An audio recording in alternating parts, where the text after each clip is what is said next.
Mushoku Tensei Volume 26, cast by Our Tale Studio. If you are interested in creating your own audio drama like this, please visit ourtale.ai and sign up your account. Now, enjoy the story. My name is Alex Kalman Rybank.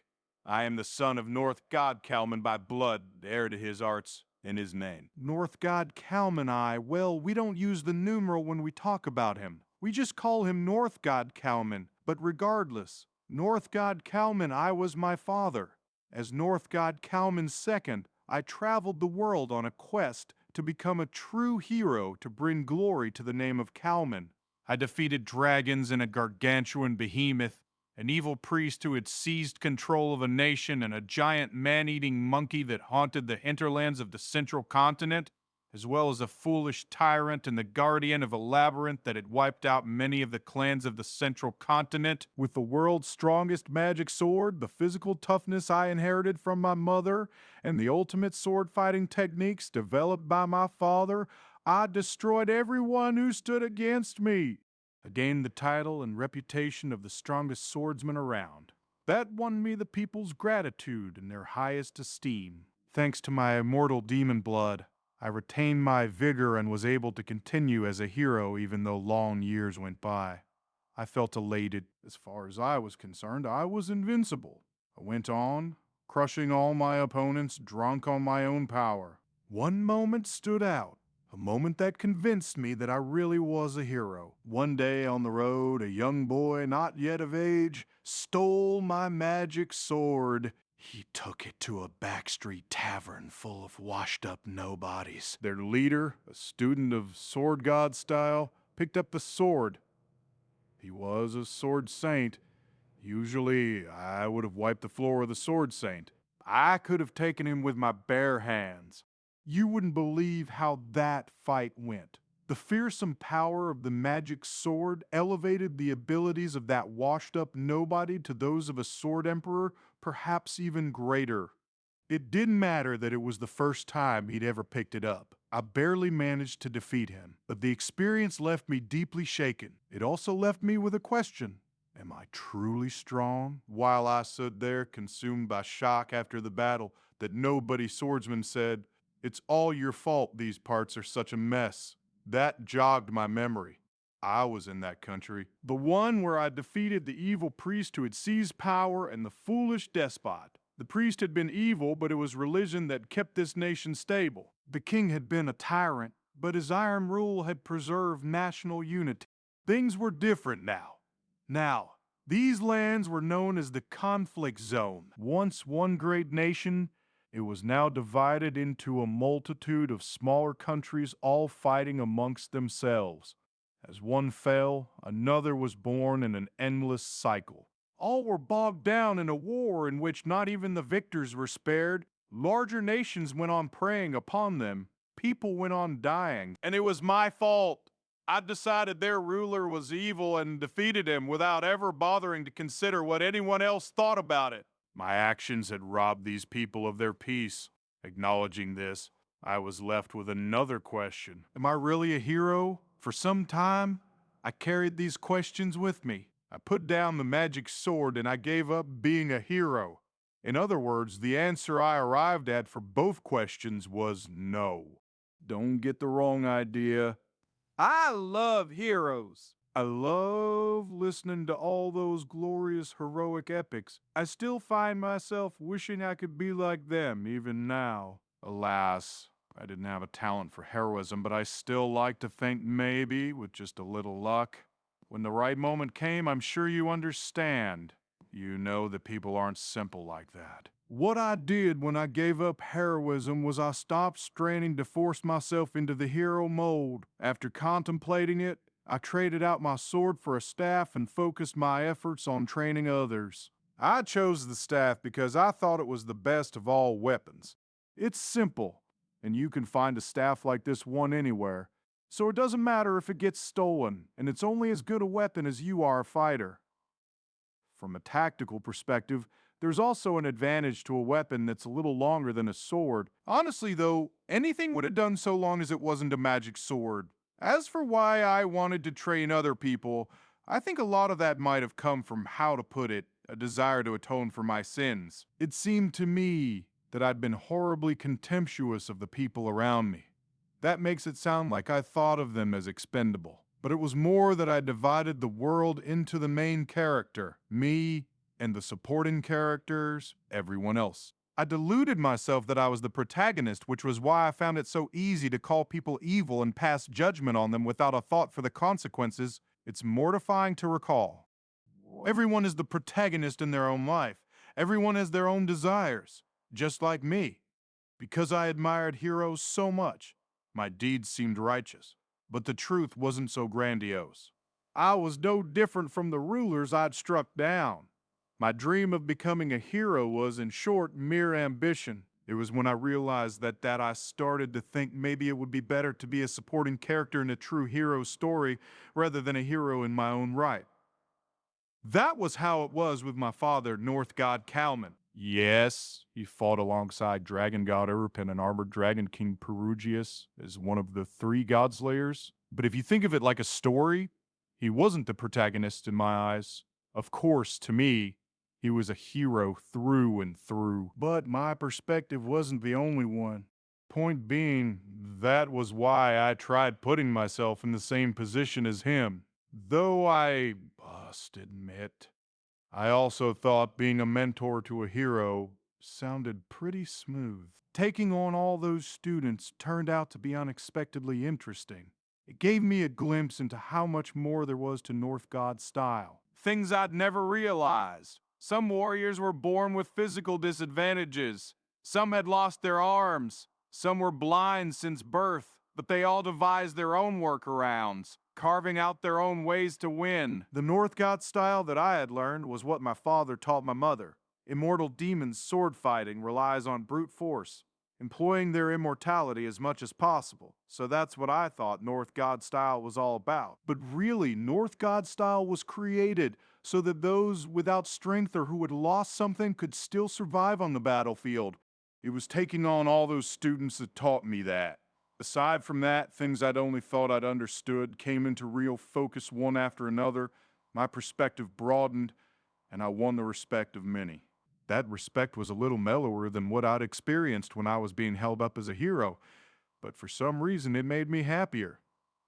At the same time, though I only came to use it by avoiding anything like a magic sword, I grew proud of my staff, my choice of weapon. I'd realized that I had become steadfast in living my father's philosophy. The thought, I recall, brought tears to my eyes. After that, I became less interested in doing heroic deeds myself. All sorts of things happened after that, until I ended up in the service of Queen Ariel. In her, I saw that same quality I'd seen in Hero King Gaunis. My assessment wasn't wrong. I entered Ariel's service.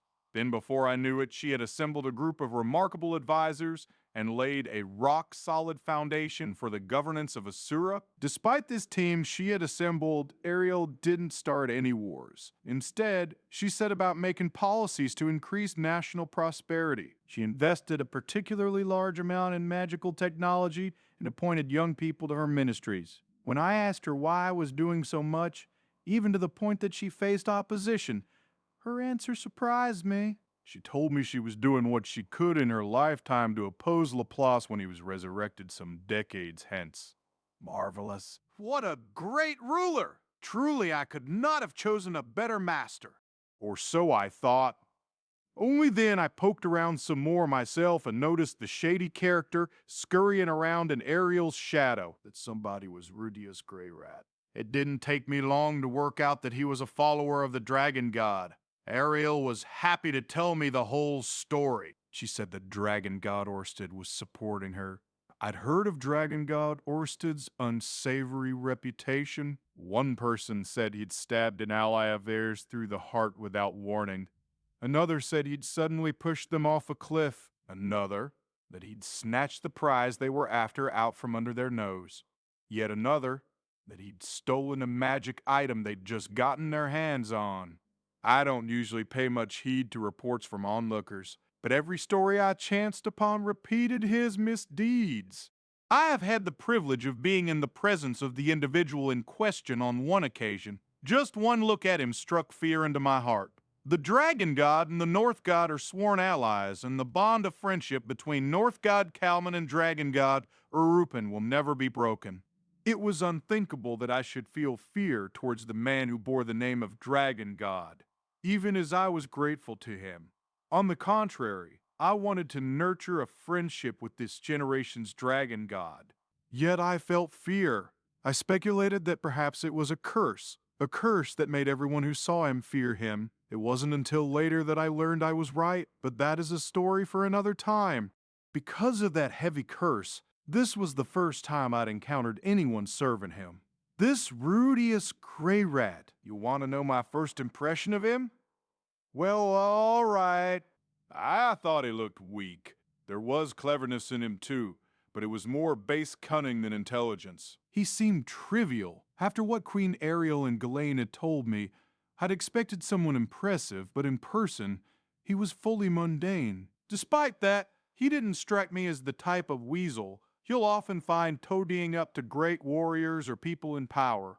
The contrast between the man and the esteem he inspired intrigued me, and I wondered if he might actually turn out to be hero material. As such, when Queen Ariel sent me to be his backup, I eagerly accepted the task. Then I took part in a thrilling battle, one that featured the Abyssal King, the Ogre God, the Sword God, and my own son, North God Kalman, the third. It began with schemes smoldering, then exploding into open conflict. It was just like one of the battles from when I'd been trying to be a hero. Indeed, you'd be hard-pressed to find a fiery battle like that one in the modern day. It was on the level of the battles I'd fought in the past. Little did I know there was far more to it than even that. Enter the Fighting God, the ultimate being who, long before the Laplace War, had ended the Second Great Human-Demon War. I'd never imagined that he'd turn out to be Uncle Badagaddy, but thinking about it, it wasn't out of character. That musclehead was always acting like there was more to him than met the eye. My mother used to say, Batty puts on a smart guy act, but he's really a moron. Isn't it the opposite? I'd thought. Isn't he putting on a moron act? Don't people think you're an idiot because you get this sort of thing backward? But now that we'd come to this juncture, I sort of got where she was coming from. A moron pretending to be clever. Yes, that was fair. In any case, back to Fighting God Badagaddy. If the legends were true, he was the ultimate being, wreaking havoc during the Second Great Human-Demon War and entrenching his position as number 3 of the 7 great powers. Facing him down, I thought, I really never did have what it took to be a hero. You see, no legendary being like him had ever made an appearance in my tale. There'd been challenging opponents, of course, and others whose strength had impressed me. I'd held them in esteem, but after I picked up the magic sword, I'd never found another opponent who outclassed me. It wasn't until I'd set down the sword, my name, and my title, not until I'd given up on being the protagonist of my own story and committed myself to someone else's fight as a side character, that a legendary opponent finally appeared. Maybe Rudeus Greyrat was hero material. He probably wouldn't like me saying it, but that's what it's like for heroes. They encounter the enemies they're meant to defeat, and I encountered ones destined to defeat me. Things never turn out how you'd like. In my hands now wasn't a magic sword, but an unremarkable staff. You couldn't ask for a weapon more unfit for going toe-to-toe with the Fighting God. It wouldn't even make a good scene for the heroic epic that would be written later. Such is the nature of life and death.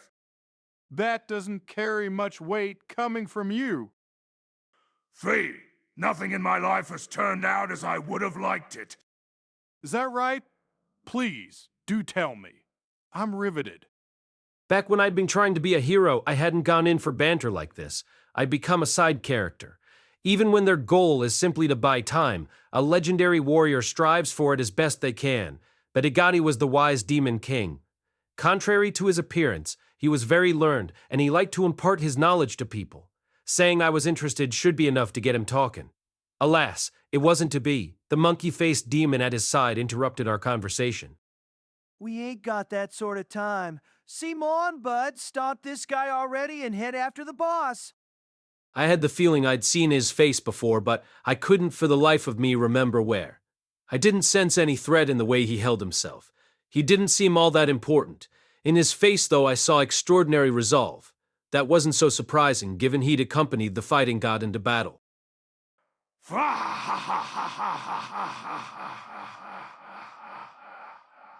Very well, but this fellow here, he's a former hero and he's got an ardent following across the world. You can't just treat him like riffraff. I know that, Cheese. Only I know another thing too, pal.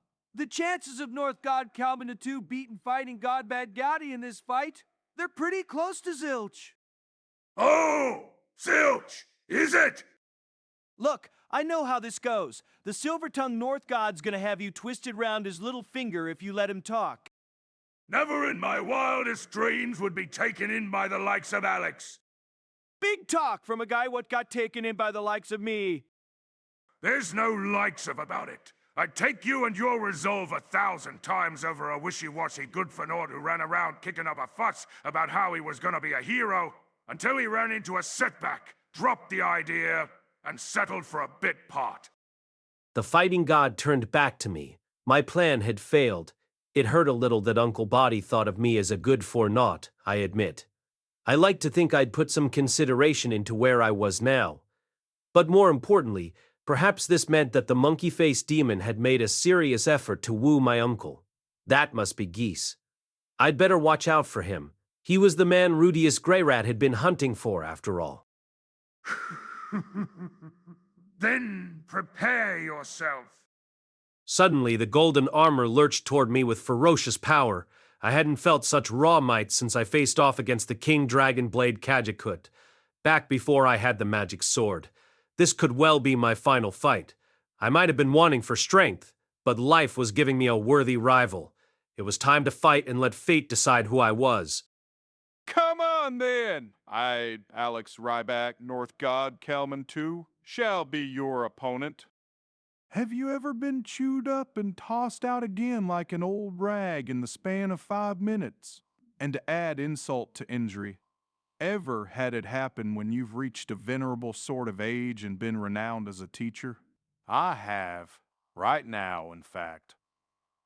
Fighting God Batagati was strong. This was my old uncle who, every now and then, liked to drop cryptic comments with an air of significance about his past and skills. I never thought he would be this tough. The only thing I'd thought when I'd sparred with him in the past was that he might be a demon king, but I assumed he was nothing to my mother. Yet now, in a few blows, he'd snapped my staff in two and beaten me to a pulp. I'd been confident in my skill with both my staff and my fists, but he'd thrashed me as though the skills I'd honed over the past 100 years counted for nothing at all. This was the power of the fighting god. At first glance, you might think he'd simply augmented his strength and speed. Exchanging blows with him revealed the unbelievable degree to which the armor had improved his defenses. Batagati wouldn't be a force to challenge me with your average boosted armor. I could have taken him down empty-handed, whereas he'd never rival me under similar conditions. Thinking about it, that wasn't a surprise. Armor exists to protect you, as does defensive technique. Putting on a suit of armor that enhanced your abilities would enhance that too. Add an insurmountable gap in fundamental power and speed on top of that, and your opponent's in a real fix. It's like a mouse trying to kill a dragon. The dragon might die from some poison or disease carried by the mouse, but alas, the person inside that armor now was more resistant to such things than anyone alive. Immortal demons don't die. Poison affects them, and they can fall ill, but neither will lead to death for an immortal demon. I had no means of doing harm to the fighting god's armor. I was up the creek without a paddle. If I had a magic sword, if I'd had the King Dragon Blade Kajikut, there was so much power wrapped up in that sword that, with it, I could have done something. But as I see it, a true hero is one who uses their wits when they aren't strong enough. Not that I was the sharpest fellow. The blood of the infamous immortal demon king Adoferatofe flowed through my veins, so there was no chance of that. I had moments of ingenuity, but when push came to shove, I went to brute force. It was no wonder I ended up dependent on my magic sword and robbing people of peace. But that wouldn't pass muster this time. I had to do something, but I was at a loss. Our Father who art in heaven, grant me wisdom. Yeah! Just then, I heard a familiar, female voice. My mother. There was a mortal demon king, Etofratev, standing a little way above the rest of us, and she wasn't alone. In the distance, I could see the hulking figure of the ogre god. Somehow, I also sensed that the others were hurrying to the scene. Come on, we should fall back and... I started to say, then stopped. The others were one thing, but my mother wouldn't be stopped now that she'd heard the enemy was attacking. The ogre god who made protecting this area his life's mission would join her. If Atof and the ogre god started to fight, it'd be a bad look if I didn't join them.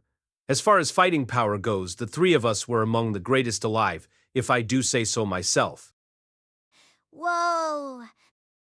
Just then, something heavy came crashing down in front of me, a woman. Though, somehow, there was something a bit embarrassing about calling her a woman, even if it were accurate. I'll back you up. As a rule, you couldn't go asking for all the reasons why my mother did what she did. Immortal demons as a species were all about acting on the spur of the moment, according to their own peculiar rules. Sister mine, this scoundrel just challenged me to single combat. Would you interfere in a duel between Demon King and Champion? One of those peculiar rules was, single combat is to be observed without interference. Is that true? What? I never said that it was. Lying through your teeth is another of the skills fostered in North God style. He says he never said it. Fuck! You really are a moron, sister mine!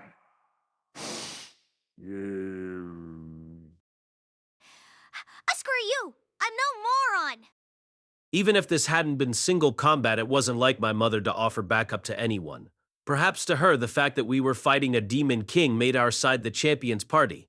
If that were so, this was unusual. Her demon king role was a point of pride for her, one that she placed a lot of importance on. She'd rarely ever stepped away from that role until now. Maybe acting like Rudeus's familiar had wrought some change within her. Either that, or she had some history with the fighting god armor.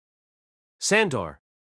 The rest of the team had caught up. There was Master Rudeus and Miss Eris, Master Cliff and Miss Eleanor, and even Guard Captain Moore. That was heartening. Although it made my heart swell, I had to wonder if it would be enough for a chance at victory. Well, nothing for it but to try. Master Rudeus. Fall back and get healed up. We'll hold him here. Oh no, I thought.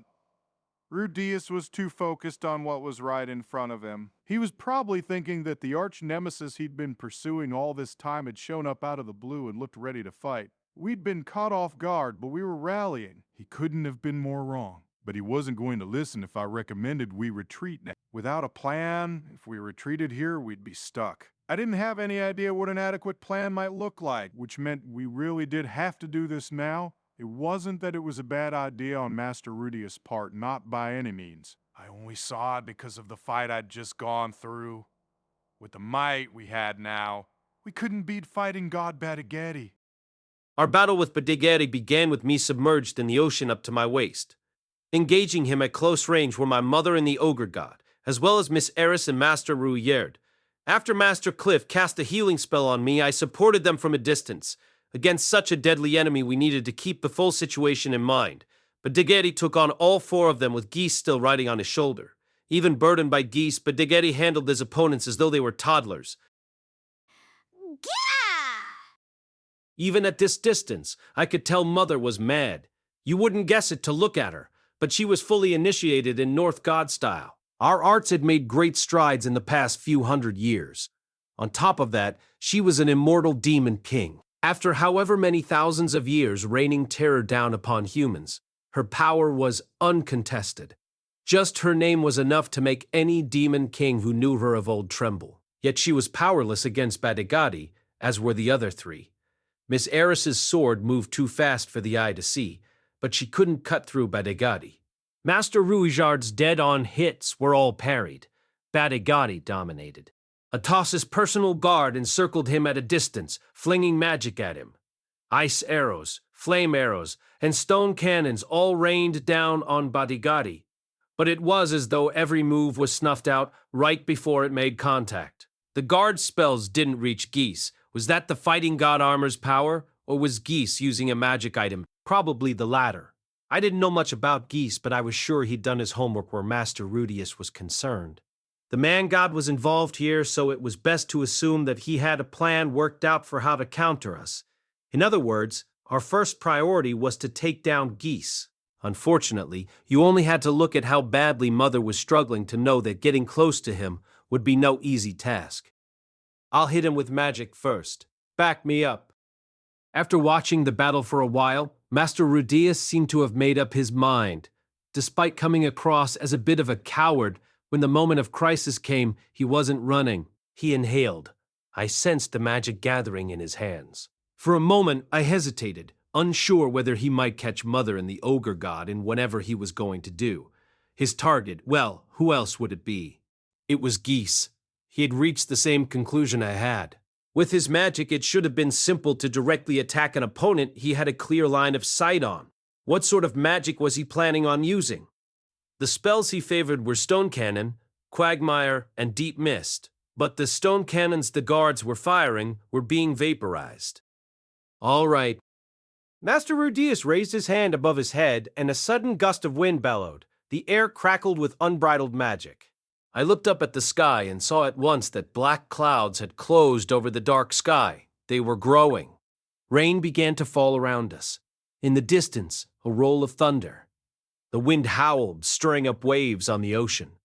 This had to be the Saint Tier water spell, Cumulonimbus, except that spell was solely for use against enemy armies. Even if it did work on the fighting god, it would also do terrible damage to our allies. The ocean swelled before my eyes. As the waves started to grow larger, Mother and the others looked like they were struggling a little. Only a little, mind you. Master Rudeus must have intended to strike just beyond them with the King Tier water spell lighting. Usually you'd compress Cumulonimbus before it was complete and bring it down as lighting. This time, the clouds went on expanding.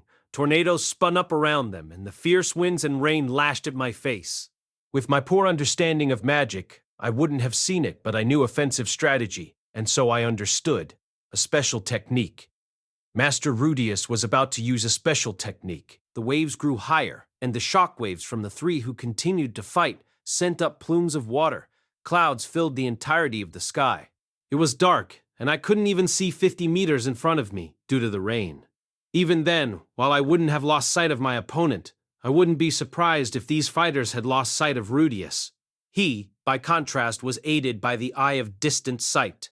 The demon eye would no doubt be fixed as usual on the three fighters. Demon King Badigadi neutralized the power of demonic eyes, so he, and Geese up there on his shoulder, would be nigh impossible to make out.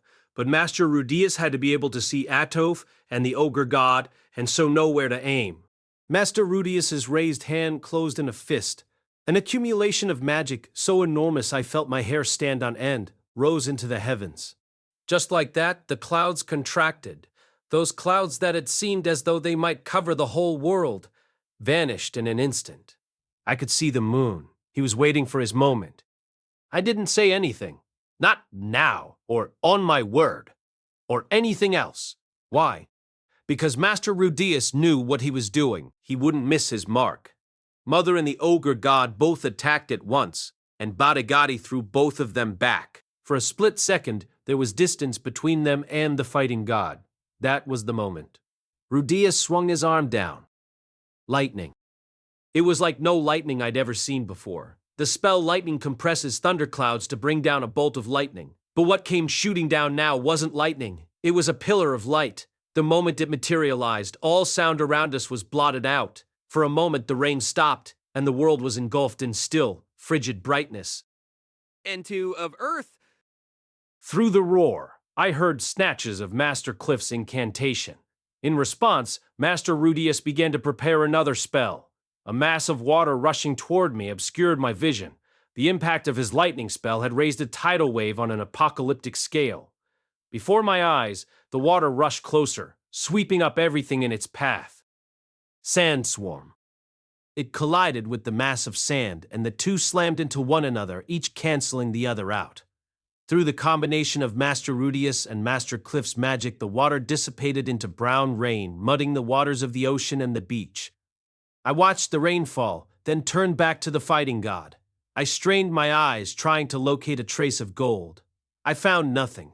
I couldn't make out any trace of him. Did I get him?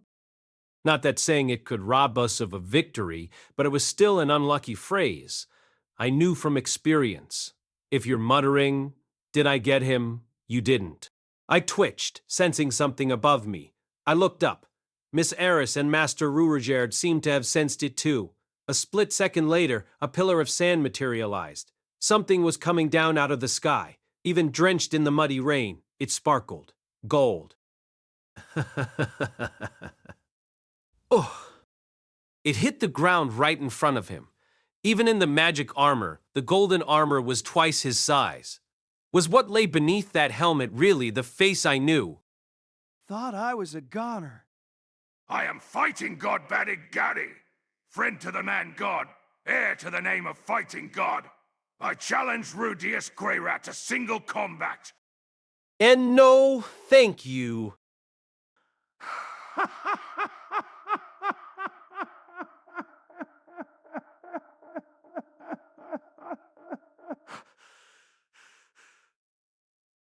You wasting your breath. There was no time to stop him. The golden armor's punch hit Rudeus straight on. One hit was all it took. One hit and the magic armor fell apart.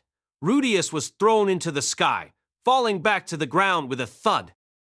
Rudeus! Have you ever seen someone mauled, then tossed out like an old rag? I've seen it more times than I can count, and I've done it to people with my own hands. I wasn't on the giving side of it this time. Just now, the majestic magic armor had been torn into scrap metal, Rudeus tumbling from it like a rag doll.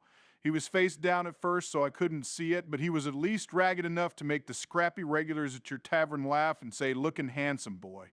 Over the following 10 seconds, the rest of our side fell to pieces.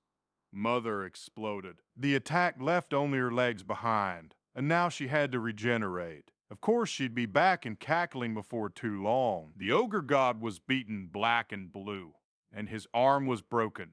Our Greys are hard to kill, but going off the amount of blood coming out of his mouth if he didn't get a healing spell soon, he was going to die. With Rudeus down too, morale plummeted. Miss Eris ran to Rudeus' side, calling out to him as she held her sword at the ready. Master Rudeus wasn't such a coward that he'd give up the fight just because his commander went down, but he was visibly shaken. Master Cliff had lost his nerve and Miss Elenalis' shield was shattered, forcing her withdrawal. Moore would fight on to the death for my mother, but without her, it looked like he decided to retreat. The time had come. I reached down and picked up my mother's fallen sword, the sword of Demon King Atoferat Fae, one of the 48 magic swords crafted by the great demon swordsmith Julian Harisco. This was the magic sword Jawbreaker. That gruff old mule of a smith had made an offering of it to my mother in his father's honor. Apparently, she'd shown a rare display of gravitas when she accepted it, and from that day forth, she'd kept it on her person at all times.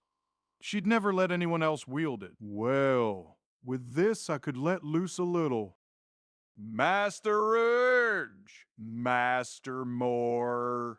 I'll make an opening for you. Fall back. All heroic epics come to an end. Fairy tales closed on a great finale after vanquishing an evil demon king, but reality wasn't so generous. Almost always, the end is quite tedious. You challenged an enemy greater than yourself, or you fell for someone's plot, or else you were challenged by a new hero. You lost, you died. That's how it was for my father, North God Kalman. No matter how incredible a hero might be, no matter how strong, so long as they engage in war, defeat, and death, are sure to catch up with them eventually. A hero, after all, is heroic. Even when they know the hero dies in the end, people light up at his glorious exploits. The hero's way imprints itself onto their hearts. My death here wouldn't be written down anywhere, though, just like my father, North God Kalman. The death he went to was never written down. Well, I looked up to my father. Why not go the same way? I'd go up against an enemy I had no hope of defeating and go down in a blaze of glory. It wasn't the death I'd pictured for myself, but hell, whose death is. In my left hand, a sword. Been a while since I said this out loud. Hope I don't choke or stammer. In my right hand, a sword. I gripped the hilt with both hands. Power bubbled up from the pit of my stomach, flowing out to fill my body. I set my sights on the raging golden armor. With these, mine arms, countless lives shall I claim, and 100 million deaths I deliver. The words I'd said countless times in my life when the crucial moment came. I told myself that once I'd spoken those words, defeat was out of the question. I hadn't spoken them once since I gave up being a hero. Even after all this time, as I went to meet defeat, I was surprised at how they flowed off my tongue. I am North God Alex Ryback. Prepare yourself. This would be my final battle, so I'd make it count. Rudeus. When I came to, I smelled something good. It was a little sweaty but pleasant and familiar. In the corner of my eye, I saw rippling red hair, just as I felt a warmth on my cheek. Something was pressed against it. Are you awake? Whatever was touching my cheek spoke. That was Eris's voice. Awareness rushed back. Eris was carrying me on her back. What's going on? Jerking upright, I looked about. A few others looking like refugees were walking with us. Cliff, Ellen Isles, and Rudeus. We lost. She sounded bitter. They'd gone in again against the fighting god only to be beaten to a pulp. Eris had blacked out after one hit and Elenice's shield was shattered. Atoph and the ogre god had put up a valiant fight, but the fighting god had thrown them off again and again. Because I was down for the count, Mora had ordered our retreat. Rudeus retrieved Eris and me. With Atoph, her personal guard, the ogre god, and Sandor covering our retreat, we'd gotten away. Right? I was reeling. We'd lost, just like that. I didn't think of myself as the toughest guy around or anything like that. The first time I took the version 1 out against Orsted, I'd lost then too. I knew I wasn't invincible. Still, my confidence had been bolstered by a run of recent victories. I'd beaten Atoph and Alec. I hadn't beaten Alec alone, but a win was a win. I'd still always tried to consider the possibility I might lose. This was my first one-punch knockout. This was the first time I'd been blown to smithereens and knocked out cold in a single hit. Had I underestimated Badigadi? Had I thought, fighting God or not, the Demon King would still pull his punches? What's our next move? I thought about it. Next, what should we do? I wouldn't have said we were all out of options, but there was no way any smart-ass plan I came up with would beat the fighting god. I didn't have much faith in our firepower. A glance around told me Sandor, the ogre god, Atoph, and her personal guard weren't with us. They could be dead. That left me, Eris, Rudeus, Cliff, Elenice, and the Supered Warriors if they counted. I definitely didn't count as reliable firepower. Without the magic armor, I was more of a liability. All I could do was make a river, or a mountain, or set the mountain on fire. You know, like in that folktale, the 3 Lucky Charms. After drinking up the river, leaping over the mountain, and putting out the fire with the river water, the fighting god would come chasing after me, just like the witch in that story. We couldn't win with our current lineup. We have no choice but to flee. He was looking me in the eye. Rudeus. He's one of the 7 great powers, the real thing. We can't win against him even with all our strength combined. So we'd run away. We'd run back to the Supered village. Then what? In the 3 Lucky Charms, the boy ran to a temple, where the priest used his wiles to beat the witch. We did have Priest Orsted back in the Supered village. And yet, the fighting god and geese wanted to kill me and use up Orsted's power. If Orsted fought the fighting god, he'd have to expend mana on an order of magnitude greater than he would have in a fight with the likes of the North god and the Sword god. No question, if that happened, we'd lose the war, and those two would chase us to the ends of the world to achieve their goal. There was nowhere we could go and be safe. Even if we run, we can't win. then all we can hope for is to fight and die with honor. When you fought and died with honor and lost, you still lost. You didn't get to call that a win. When you die, that's it. Rudeus, pull yourself together. Eris's hand squeezed mine. Her grip was warm and firm. She'd saved me more times than I could remember with those hands. She'd held our child with those hands. Right. Calm down and think. Rudy, how can we win? We needed information before anything else. If the fighting god armor had a weak point, for example, that'd do nicely. Unfortunately, as the story told it, that armor was the strongest in existence, crafted by Laplace himself. He'd gone down trying to beat his own creation. Finding a weak point probably wasn't happening. Even if it didn't have any, though, there were still other strategies, ways to fight it. I might be able to find something about that. Now, who knew about the armor? Atov wasn't here, which left Orsted. I'd have to ask him. If it turned out he didn't know anything, I pondered in silence for a moment. Whether Orsted knew anything or not, I'd still have to fight this enemy, here and now. We'd lost Atafa, the ogre god, and Sandor. There had to be a way to win. That said, I wanted to keep our casualties to a minimum. I didn't want the supered village to get caught in the crossfire. Norn was there too. I couldn't let her fight. There had to be a chance. There had to be. Even if it was only a fraction of a percent. Then it came to me. That's it. I still had one trump card in my hand, didn't I? I had figured I'd use it much earlier. We'll fall back to the forest to buy some time. I was going to stake everything on this. Got it. The others all nodded. We made our way back to the super village. My trump card still hadn't shown up.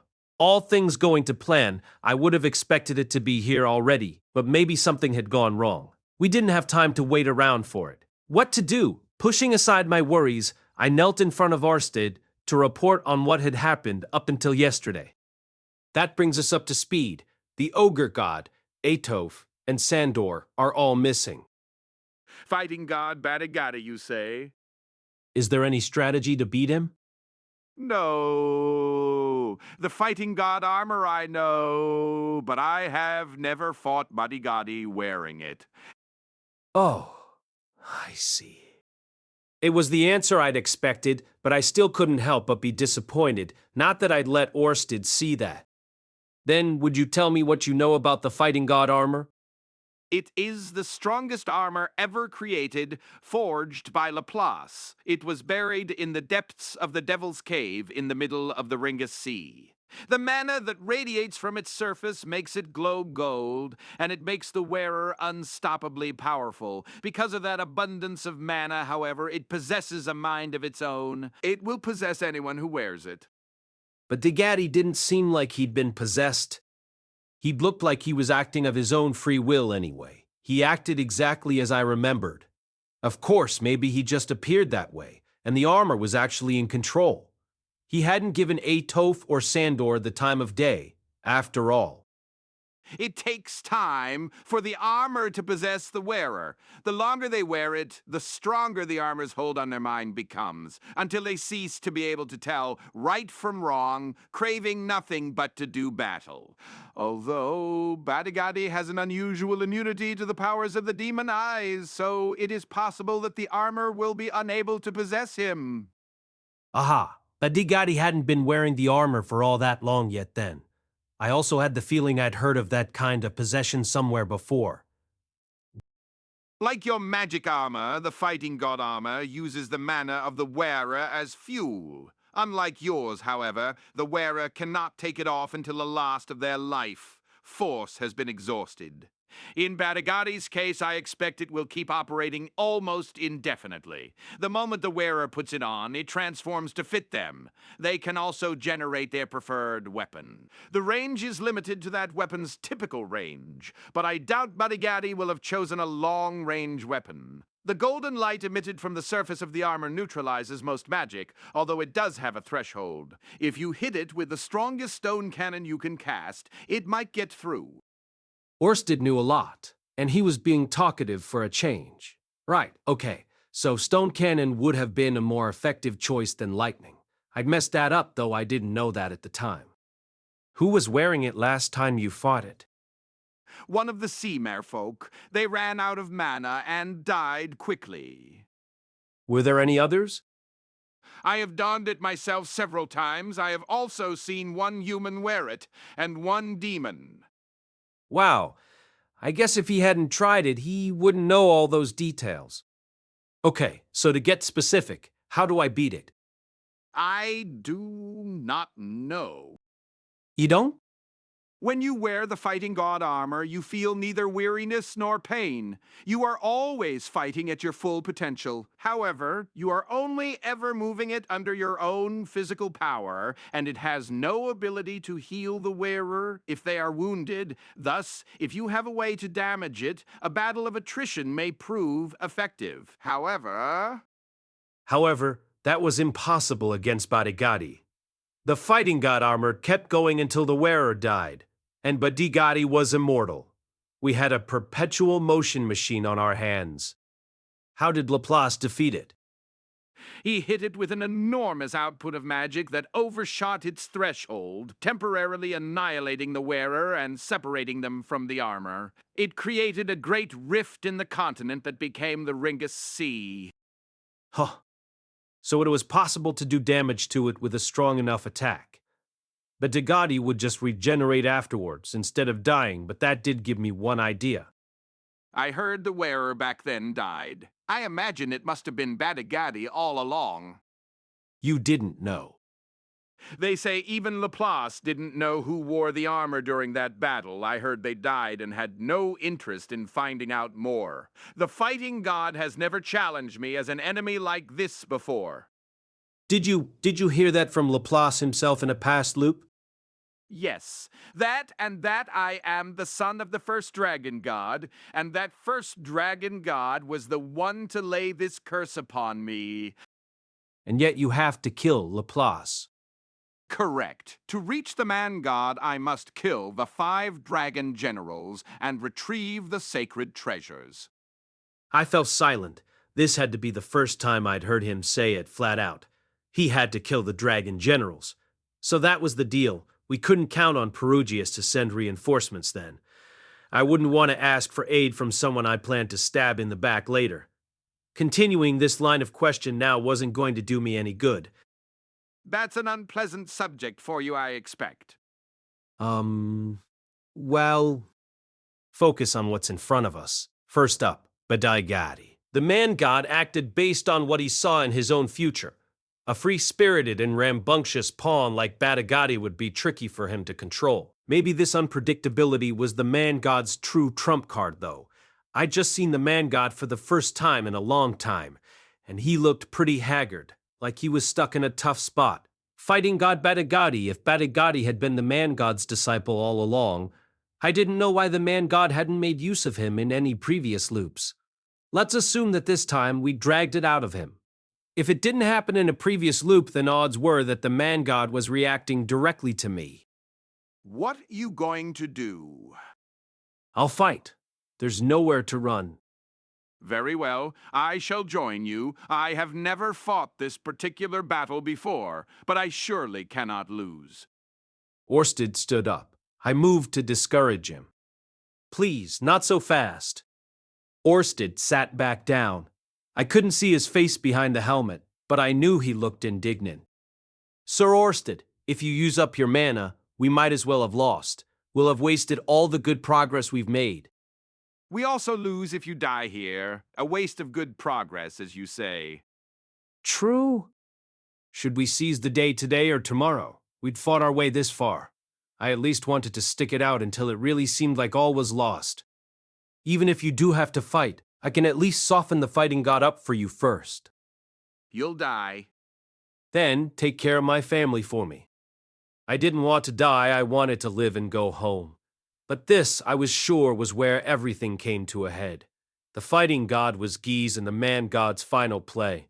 The man god might have something else up his sleeve, but we'd taken down the Abyssal King, the North god, and the Ogre god. His final disciple was out in the open. All his down cards were flipped. It'd have to hurt if we took the fighting god out too. I had to stick it out, fight, and win. Very well. But when you see you cannot win, you must not hesitate before retreating. Am I clear? Thank you. I bowed, then stood up. Also, any word from Roxy? Not yet. All right, if you hear anything, please let me know, right away. Orsted nodded, then I left the house. Outside, the warriors were waiting for me. Eris, her eyes sharp and aura savage. Rosard, with his air of serenity. Cliff, a little worked up, nervous and with fear in his eyes. Elenelise, watching Cliff with a protective look. Doga, who'd heard that Sandor had fallen and seemed ready to cry. Zenoba, who was dressed in the Superd's traditional garments after losing everything he had on him in the last battle. And finally, the Superd warriors here to protect their village. Wiz, here to prite their village, who was dressed in the Superd warriors. This was our lineup, and to be honest, it didn't fill me with confidence. The gap left by Sandor, Atoph, and the Ogre God was massive. They were all on par with the 7 great powers, a class, even 2 classes, above our current members. Still, Doga and Zenoba were a good substitute for the Ogre God, and they were still here. Badigadi favored close combat. Not a bad matchup except for how they had lost to the Ogre God too.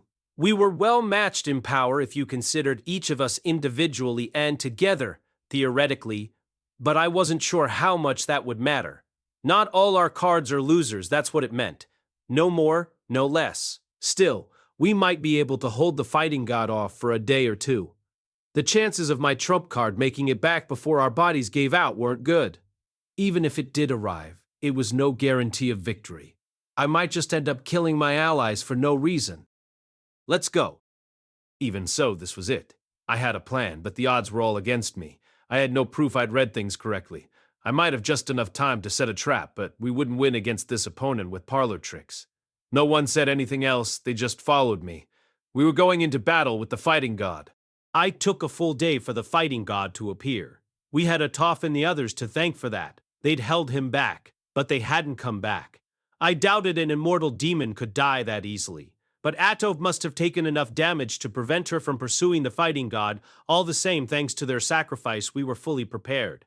The fighting god came directly. He didn't try to hide or to rush. He just strolled on in, geese on his shoulder, as if to declare nothing could stop him. We commenced hostilities near the entrance to the forest. I stood on top of a towering wall, about 10 meters high and 2 kilometers long, that I'd built to protect the forest. From up there, I rained magic down on what lay below. Stone cannons, specifically. I wanted to at least knock geese down, so I fired off as many shots as I could. The eye of distant sight didn't work against Badigadi. Orsted said even he didn't know why. But it was probably safe to assume Badigadi was a blessed child with that power, or else that he'd done something in the past that had given him resistance to demon eyes. He was far away, but you couldn't miss the gold, and I'd been practicing stone cannon ever since I was born into this world. My hits were landing. For every 10 shots I fired, 1 hit. Only, even at this distance, I could tell they weren't doing much damage.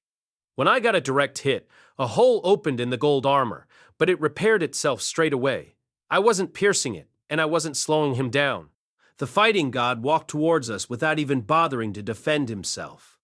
My firepower must have been weakened by the distance. I had no choice but to hit him at point-blank range if I wanted to really get to him. Oh, and I got 1 hit on Geese. It was hard to tell from this far away, but at the moment of impact he'd fallen off Badigadi's shoulder. Seemed conclusive, although right after that he got back up like nothing had happened, so I'd apparently done almost no damage. He did move to stand behind Badigadi rather than get back up on his shoulder, like I'd woken him up at least. A hit at closer range might have done enough damage to insta-kill him, but given I hadn't taken him out with the lightning, it seemed safe to assume that Geese had given himself some sort of magical resistance. In the end, I couldn't manage anything close to slowing them down. Once the fighting god got close enough, I used fire magic to burn the outer wall, then retreated into the forest. I wasn't about to get any closer than I had to. All according to plan. We've got this. We'll be okay, yup.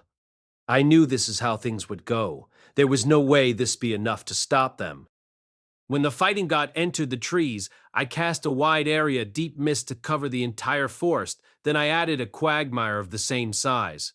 Reconnaissance and guerrilla tactics I'd leave to Rudeus Greyrat and the Super warriors. My demon eyes didn't work, but Rayjard and the other Superd's eyes were definitely trained on the fighting god. It worked. A report came that thanks to the Superd's tactics, combined with the deep mist, the fighting god had become lost and spent several hours stumbling around in the fog. Hoping that he'd get so lost, he ended up back at the edge of the forest again. I continued to cast dense mist and quagmire over the whole area. Then, after a few hours, Reincarnation came with a report. The fighting god has settled on his direction of advance. He was heading straight for the ravine of the earthworm. I bet that was Geese.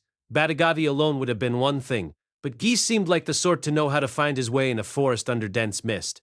I questioned whether pure know-how would be enough to actually do it, but it wasn't hard to imagine he'd use some sort of magical implement or magic item. Although if he'd had a magic implement, they wouldn't have wandered for hours in the first place. He probably took time and used old-school methods to determine their position and direction. Geese could probably manage that. So with deep mist, quagmire, and the Super's guerrilla tactics, we managed to slow them down for a measly 3 hours. 3 of our fighters were dead. The fighting god had taken out the Supered warriors who had gotten too close to him, but their deaths weren't in vain. They'd stopped him long enough for the sun to set. When that happened, the fighting god stopped moving. He wasn't solar-powered or anything, but he ceased activity at night even so. Not me, though. I didn't let up with dense mist or quagmire, and the Super never paused their campaign. I carried out long-range attacks with blast cannon. I wasn't hoping to do any damage. The point was not to let them sleep, not to let them rest. It might not have much effect on Badigati, but it would affect Geese. The first day ended. On the second day, we carried on like we had on the first afternoon. We made the most of the full day to lure the fighting god toward the ravine of the earthworm. The third day dawned. I stood atop the barricading wall I'd built at the edge of the cliff on the other side of the ravine, keeping a close watch on the shadowy forest. Right beside me stood Reincarnation, also staring hard at the forest. The ravine of the earthworm was extremely well suited to defense. It was almost a kilometer deep, and though I hadn't realized the first time I'd crossed it, the cliff on the side of the Supered village was slightly elevated. As a rule, the side with the high ground had an advantage in a fight. Height gave better visibility, and climbing took more energy than descending. Thanks, gravity. With that in mind, I'd used earth magic to build a barricade wall at the edge of the cliff on the Supered village side. It was almost 20 meters tall, shorter than the one at the edge of the forest. Seeing as this was the only point that the ravine narrowed, that wasn't a problem. I had made a hole in that defense when I'd made a bridge as a way in, but that hole had been filled when I brought the bridge down with me. With this, we wouldn't have to deal with another episode like with the Ogre God, where we suddenly found ourselves fighting at close quarters after he cleared the gap with a running jump. Probably. Not to underestimate the fighting god's powers, but this wall was the tallest and strongest I could make it in the short time I had. If he could still jump over it, we might as well just give up. Assuming he couldn't. If he clung onto the cliff face, I could blast him with stone cannons from above. In this battle, I'd learned that even if he could neutralize magic, that didn't extend to neutralizing changes in the landscape. The first battle had shown me that stone cannon was plenty effective, and Geese, well, he didn't have any strength. If I hit him with a stone cannon while he clung to the cliff face, he'd fall to the bottom of the ravine. Even if knocking him off that way failed, I might be able to make him slip off by dropping a massive volume of water on him. Geese was a tricky guy, but he was useless in a head-on brawl. Body seemed like he'd have some tricks up his sleeve, though, and Geese was cunning. They were a perfect match. Risky as it was to lead them to the narrow point in the ravine, it was still better than having them cross without our noticing, and then blindsiding us. I stood with Cliff, Reincarnation, and the Supered warriors above the ravine. The other Supered were positioned at regular intervals along the stretches not covered by the wall so that we'd be alerted right away if Badigati crossed there.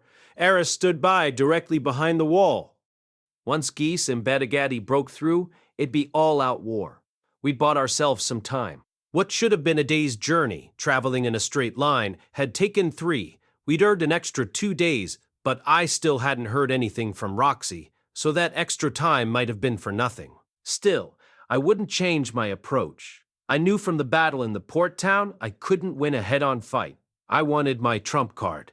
Night fell. I had no idea when they might come. The The Superd were watching the forest with me, but wherever our enemy was camped was outside of their detection range. Keep on your toes, I thought. Just then, I heard Reinhardt shout, They're here. I strained my eyes as hard as I could to look into the shadows of the forest. There they were. They were no bigger than a grain of rice, but there was someone standing in the trees. No golden sheen, though. This person wore a white robe. I'd seen a white robe like that before. It was Geese. Well, it was possible it was someone else, but it looked like Geese.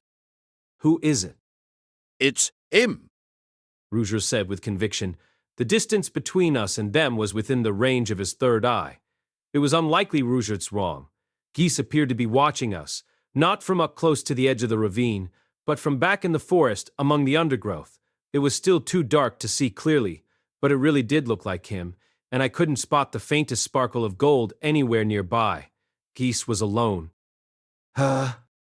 Alone? Was he scouting by himself? Geese, who knew the magic I could use, who knew I had the eye of distant sight, who knew there was Superd here, was alone. Was he that confident? Or was Badigadi lying in wait nearby? The ravine was 100 meters across at most. If Badigadi were close enough to come to Geese's defense, Rudeus would be able to see him. An attack from me would take him down, wouldn't it? At this realization, my heart started racing. Stone Cannon would reach him. Geese was looking our way, but I had the feeling he couldn't see me. I'd hit him. It was 100 meters. Even considering height and position, the arc of a stone cannon, the shot couldn't be more than 200. If I aimed carefully, that was a distance I could reliably hit from. I paused. Should I do it? What if it was someone else, like an adventurer in a white robe, who would just happen to get lost in the forest, in the middle of a battle? Yeah, no way. After the dense mist and quagmire of the previous day, the forest was a mess. No adventurer would have made it this far. Even if they'd already been close to the ravine when it began, the Superd's radar would have picked them up. I could take out Geese right now. What should I do? It was 100% a trap. What sort of trap? Right now, I could attack. What could he do? Was there some advantage he got by making me attack? Let's say that whoever was over there looked like Geese but was actually someone else. Could they be one of my friends or family? No way. That was impossible. Up until yesterday, it had only been the two of them. They couldn't have brought someone along out of nowhere. In which case, was this an opening? Up until now, I'd been focused on buying time and hadn't been actively attacking. They'd made rapid progress from the port town to here. After a leisurely journey with Badigadi, maybe he was cocky about an easy victory. Couldn't it be that he'd let his guard down and revealed himself to us? It'd be the easiest thing to attack, and the risk was low. No reason not to, right? It was also possible he'd somehow place someone there who I didn't want to see die. Strategically, what would the point of that be? What was the point of my not attacking now? I was getting muddled. It felt like a trap, but even so, I couldn't think of any downsides to attacking. All right, let's fire at him. Maybe it's a trap, but there's no downside to just shooting him. If he responded, he responded. I'm going to attack. Understood. I concentrated magic in my right hand. I was more interested in accuracy than speed and power. I still couldn't see Geese with the eye of distant sight, but I used it to project the landscape while flicking the mana for the eye of foresight, predicting where my shot would land. In case it went wide, I decided to use blast cannon. I hesitated before I fired, just for a moment. That moment passed and a stone cannon burst from my fingers, hurtling towards the other side of the ravine on a dead straight trajectory. There was no sound. As it impacted, the figure on the other side collapsed like a puppet with its strings cut, then was still. The shot had hit and it had gotten results. Time passed. It was surreal, like nothing had happened. The fallen figure didn't move. In the light of the morning, all I could hear was the quiet rustling of the forest. 10 minutes passed. Then 20. I wasn't keeping track of the exact time, but it kept on slipping away. A feeling took root within me. I wanted to know. Whatever was lying on the ground over there after I'd hit it, I wanted to know what it was. Was it Geese or something else? Was it alive or dead? I could hop on down there and be back again in a jiffy. Surely that would be fine. But as that idea came to me, I realized what was going on. This was the trap. Geese' plan wasn't to make me attack, but to make me feel what I felt now. Maybe whoever lay down there really was Geese, on the verge of death, and all I had to do to win was strike the final blow. Maybe it was Sylphie. They'd captured her at some point, then come up with some way to deceive Rudeus eye, and if I didn't go to her aid right now, she'd die. Even if either of those were true, if I went to look, the fighting god would appear, and I'd die. I couldn't go. An hour passed. I was on edge. Had I made some irreversible mistake? Should I not have shot the figure after all? Was their aim in making me shoot it to keep me locked down here? What if, even now, they were crossing the ravine at another point? Okay, no, I did have the supered warriors guarding the ravine at least. I had to trust them. 2 hours passed? Should I have gone to check after all? Might going down to check give me a clue as to Geese's next move? Was I just avoiding finding out the truth for some reason? 3 hours passed. Nothing moved. All sorts of patterns floated in and out of my mind. This wondering was starting to wear me out. If Geese's plan was to make me exhausted, he was succeeding. After 4 hours, I was certain that was a corpse. It hadn't moved for 4 hours, so it had to be a body. But whose? Was it really plausible that Geese was dead and Bodygotti hadn't done anything? If Roxy were here, she might have had something constructive to say. When I asked Cliff, he just frowned and shook his head. 6 hours passed. I ate a quick lunch, then returned to watching the corpse. It didn't move. 8 hours passed. The afternoon was wearing on, and the sun was growing steadily lower in the sky. Maybe because I'd been on constant alert, I was only getting more tired. If the sun set below the horizon and still nothing happened, I'd go have a look. Rudeus, he's here. With a start, I looked to the forest, just in time to see the shining golden armor step out from the trees. When the armor drew near, the corpse slowly got up. It put its face up to the armor for a while, as though it was saying something, then turned to look our way. I saw the shrug. That was Geese's shrug, no doubt about it. Without any further fanfare, the two of them retreated into the depths of the forest. Silence fell once more. It had been a trap. The figure was Geese, but he had used himself as bait to try and lure me out. I'd been close to falling for it. Night was about to fall. I'd leave the supered warriors on guard and catch a bit of sleep. My mind was fried. They might come back as the sun set, but I'd settle for just a nap. I'm taking a break. I curled up in a blanket. The third day ended. It was the third night. It seemed that after seeing our wall, Geese and Bodygotti were struggling to work out an effective attack strategy. But Bodygotti couldn't simply jump over the wall, and if he couldn't do that, he couldn't protect Geese. I'd been right on that count. Then there were the missiles that came hurtling at us from the other side of the valley. First came a massive boulder that hit the wall at hair-raising speed, knocking out a chunk of the wall. More boulders and tree trunks followed, coming one after another at terrifying speeds. I woke to the cacophony and intercepted them all, so they didn't do any significant damage. But Bodygotti and Geese must have decided that unless they did something about the wall, they couldn't get through. That would explain this attack. Based on what I'd seen of the fighting god's battle style, he could have smashed his way through if he were alone. It had to be Geese holding him back. If he left Geese behind and leaped over, he could get through. Only then, if a pursuit came from the rear, Geese would be dead meat. Not that there weren't any reinforcements coming from outside the forest, well, except maybe a Toph, if she regenerated, then came after us. Maybe they were afraid of something like that. A single supered warrior on the forest side should be enough. To be fair, but it was possible the two of them had wisened up to the danger of leaving Geese behind after yesterday. A guard could finish Geese off if he was by himself. I didn't have to be there. It didn't have to be me. It was getting to the point where the fighting god might well run out of patience and jump over alone. My trump card still hadn't come. On the fourth day, the sun came up, and the fighting god along with it. He was alone, as I'd predicted. He came over at a running jump like the ogre god, then stuck fast to a point a little below the wall. As I'd expected, everything was as I'd planned. The moment I saw that Geese wasn't on the fighting god's back, I released a spell at the other side of the ravine, casting flashover over a wide area. The forest was swallowed by flames in an instant. I couldn't tell if it got to him. I didn't have time to scan the burning forest for a body. I kept the blaze of the burning trees in the corner of my eye. but I had an enemy in front of me who required my full attention.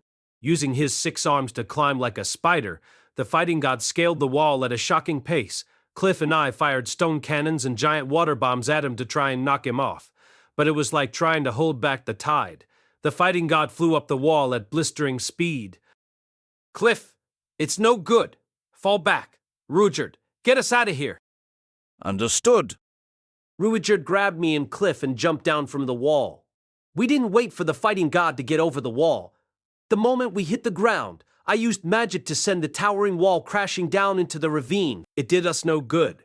The wall began to crumble away with aching slowness, then exploded all at once as though by dynamite. Great hunks of rock flew through the air, and among them a golden suit of armor. I used magic to clean up the boulders that came raining down on us, never taking my eyes off the fighting god. He alighted at a point less than 5 meters away from me with a grunt. Then he slowly turned to face me. Let's pick up where we left off. I am fighting god Badagadi, friend to the man god and heir to the name of fighting god. Rudeus Greyrat, I challenge you to a duel. I have a question, Your Majesty. Why have you joined forces with the man god? What do you mean you're his friend? Were you not deceived by him once before? Indeed I was, boy. He tricked me, saying it was to save Kishirika from dying at Laplace's hand. I donned this armor, then I killed Laplace, but did Kishirika a mortal wound in the process. Then why? The man god came to me on his knees to say he was sorry for that. Not only that, but he begged I lend him my strength. I could not say no after that. The man god apologized? No way. That bastard would never apologize. Or if he did, he'd just smirk and be like, T, I'm so sorely. He's going to deceive you again. I care not. Should it be so, he need only apologize, and I will forgive him. I am immortal, and Kishirika regenerated. If he apologizes, then I have no quarrel with him. What more could I ask for? You're too generous. He had a pretty good point, in my opinion. I thought you should forgive people for petty dishonesty, too. Only I didn't have the luxury of writing off the death of a family member as petty. I wasn't an immortal demon. I saw the world differently. From Badagadi's perspective, Kishirika was always going to regenerate. Don't suppose you'd betray him and come over to our side? Never. I was never an ally of the dragon god. However, if you win this battle, I shall consider it. He was telling me to fight and take what I wanted. He and Atof were alike in this area. Come to think of it, the first time I'd met this demon king had been at a dueling arena. Had I won back then or lost, it had ended with me earning Badagadi's respect. In any case, that'd be why he treated me well. To a demon king, that had to be what it meant to fight. All right, I accept your challenge. The thing was, Badagadi had forgotten to say, single combat this time. All of us here will be your opponents. From the bushes behind me emerged Eris, Elenize, Zenoba, and Doga. Joining them came the Superd who had been guarding the rest of the ravine. It was time for all-out war. Frontline tanks, Doga and Zenoba. Frontline attackers, Eris and Ruijerd. Middle supports, Elenize and the Superd warriors. Backline attacker, me. Backline healer, Cliff. Standard party formation and standard tactics. The basic plan was that Doga and Zenoba would take attacks, while Eris and Ruijerd doled them out. Elenize and the Superd warriors, who were outclassed in fighting power, would go around behind Badagadi from time to time to throw him off. For everyone except Zenoba and Doga, a single hit was potentially fatal. Honestly, a direct hit would be potentially fatal even for those two, but they'd cover each other to avoid taking any. They might still break some bones or something along those lines, but Cliff and I would heal all of that. Cliff was our dedicated healer. I did some healing while firing off stone cannons here and there to deal damage to the fighting god and divert his attacks. I couldn't see Badagadi with the Eye of Foresight, but by cutting off mana to the Eye of Distant Sight, I could use the Eye of Foresight to watch my allies and predict their movements that way. I'd never done anything like this before. I'd never practiced it or drilled it, yet for some reason, it worked. I felt like I was fighting with one eye closed, but I could still read Badigati and my allies' movements. If anything, it seemed like my movements were smoother than usual. Maybe that was because my primary role here was providing support, or maybe it was because Badigati's movements were so straightforward. He certainly didn't have Alexander's technique. Alexander had fought Eris, Rojard, and Sandor 3-on-1 and barely taken a hit. Not Badigati, though. Beyond just being outnumbered, he was also taking practically every hit. This was good. My opponent's movements were clearly telegraphed, and I caught every last one. Only, I couldn't see how to end it. Badigati was taking all our attacks, so at a glance it might look like we were winning. It might look like we were dealing decent damage. But it only looked that way. Every time Eris cut him apart or Rudeus stabbed him through, the wounds repaired right away. The gold armor writhed like a living thing to cover the holes as soon as they appeared. He was probably recovering inside the armor, too. In other words, he'd taken no damage, and he wasn't tired. We wouldn't have a situation like with Alexander, where he looked like he was winning easily while, in reality, he was getting more and more tired. The battle was only going to turn further against us as it went on. There was no hope of winning, but we could hang on. So long as our formation held and no one went down suddenly, we could hang on. Who knew where that would get us? But it was all we could do, and that meager amount proved too much. The first to go down were, of course, the Supered Warriors. They weren't weak by any means, but they were a few levels below Rudeus, and they hadn't fought in a real battle for the past few hundred years. Some of them might not even have been born at the time of the Laplace War. The warriors who'd only ever hunted invisible wolves couldn't keep up in a battle with the fighting god. One after another, they dropped out of the battle in rapid succession. Some had clearly died instantly. Others were badly wounded, but would still fight if healed. Others, I couldn't tell.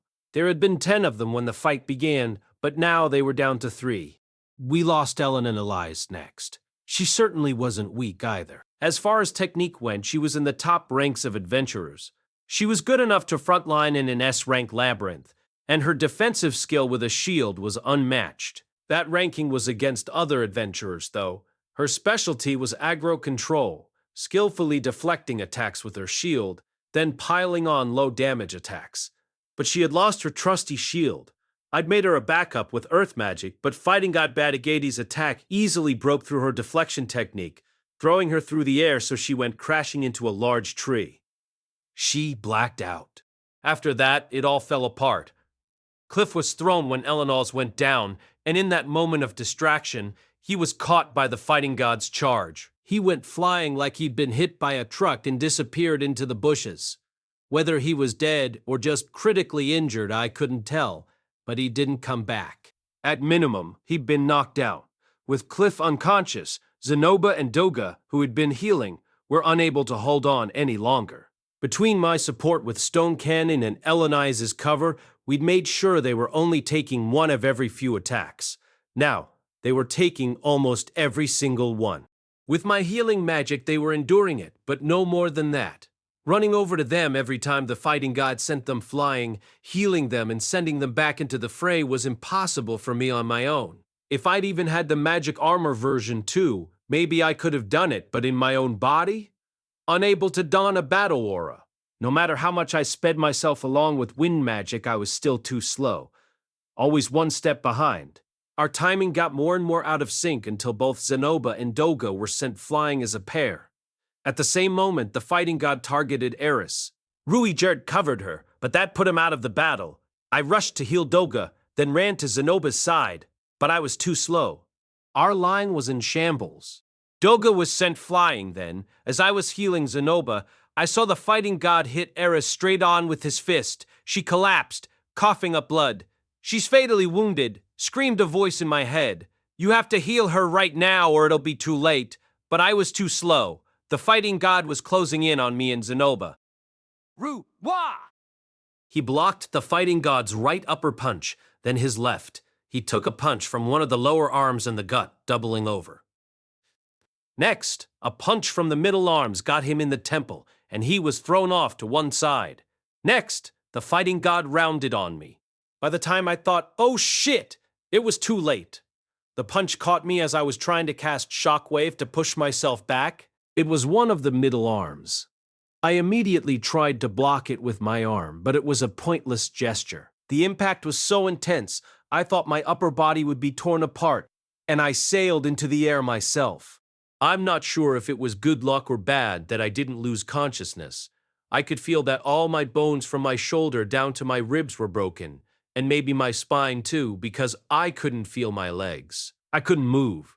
Possibly the shock had been so great that my brain had cut out all pain signals. I'd simply lost all sensation.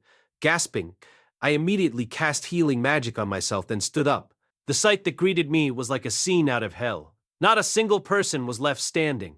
After I'd gone down, the fighting god had done away with the remaining super warriors. It was sheer carnage.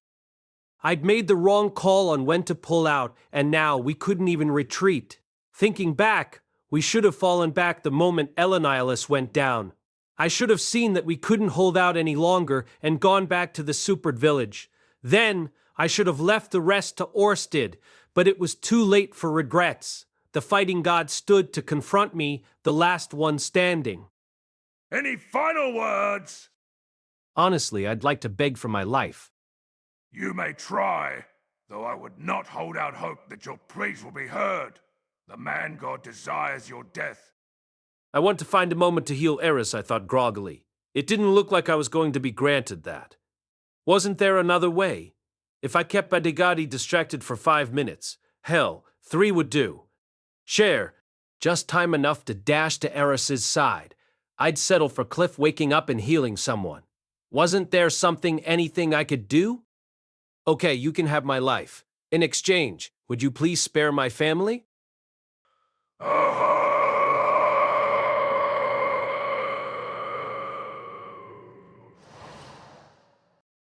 I don't think your majesty is aware, but I have children now, all 4 of them healthy. Children are a fine thing. I'd like some of my own with Kishirika one day. Very well, but know that if any of them rises against me, I shall show no mercy. Of course. After I was dead, the man-god would go after my children, but now he wouldn't have Badigadi helping him. Getting that promise from him would have to do for now, even if it might not mean anything in the end. This was my final job.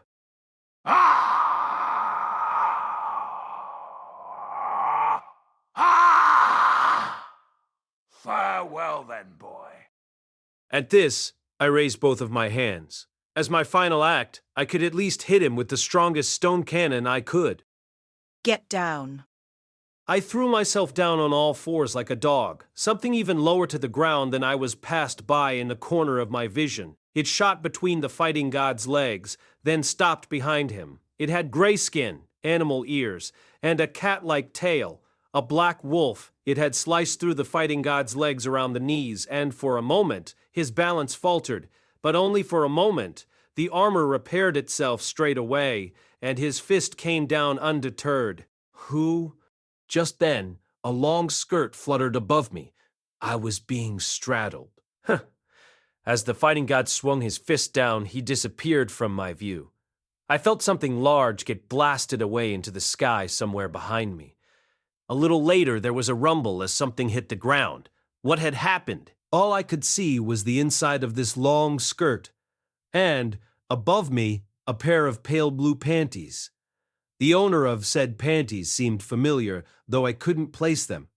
But the other one, the wolf, I knew that wolf.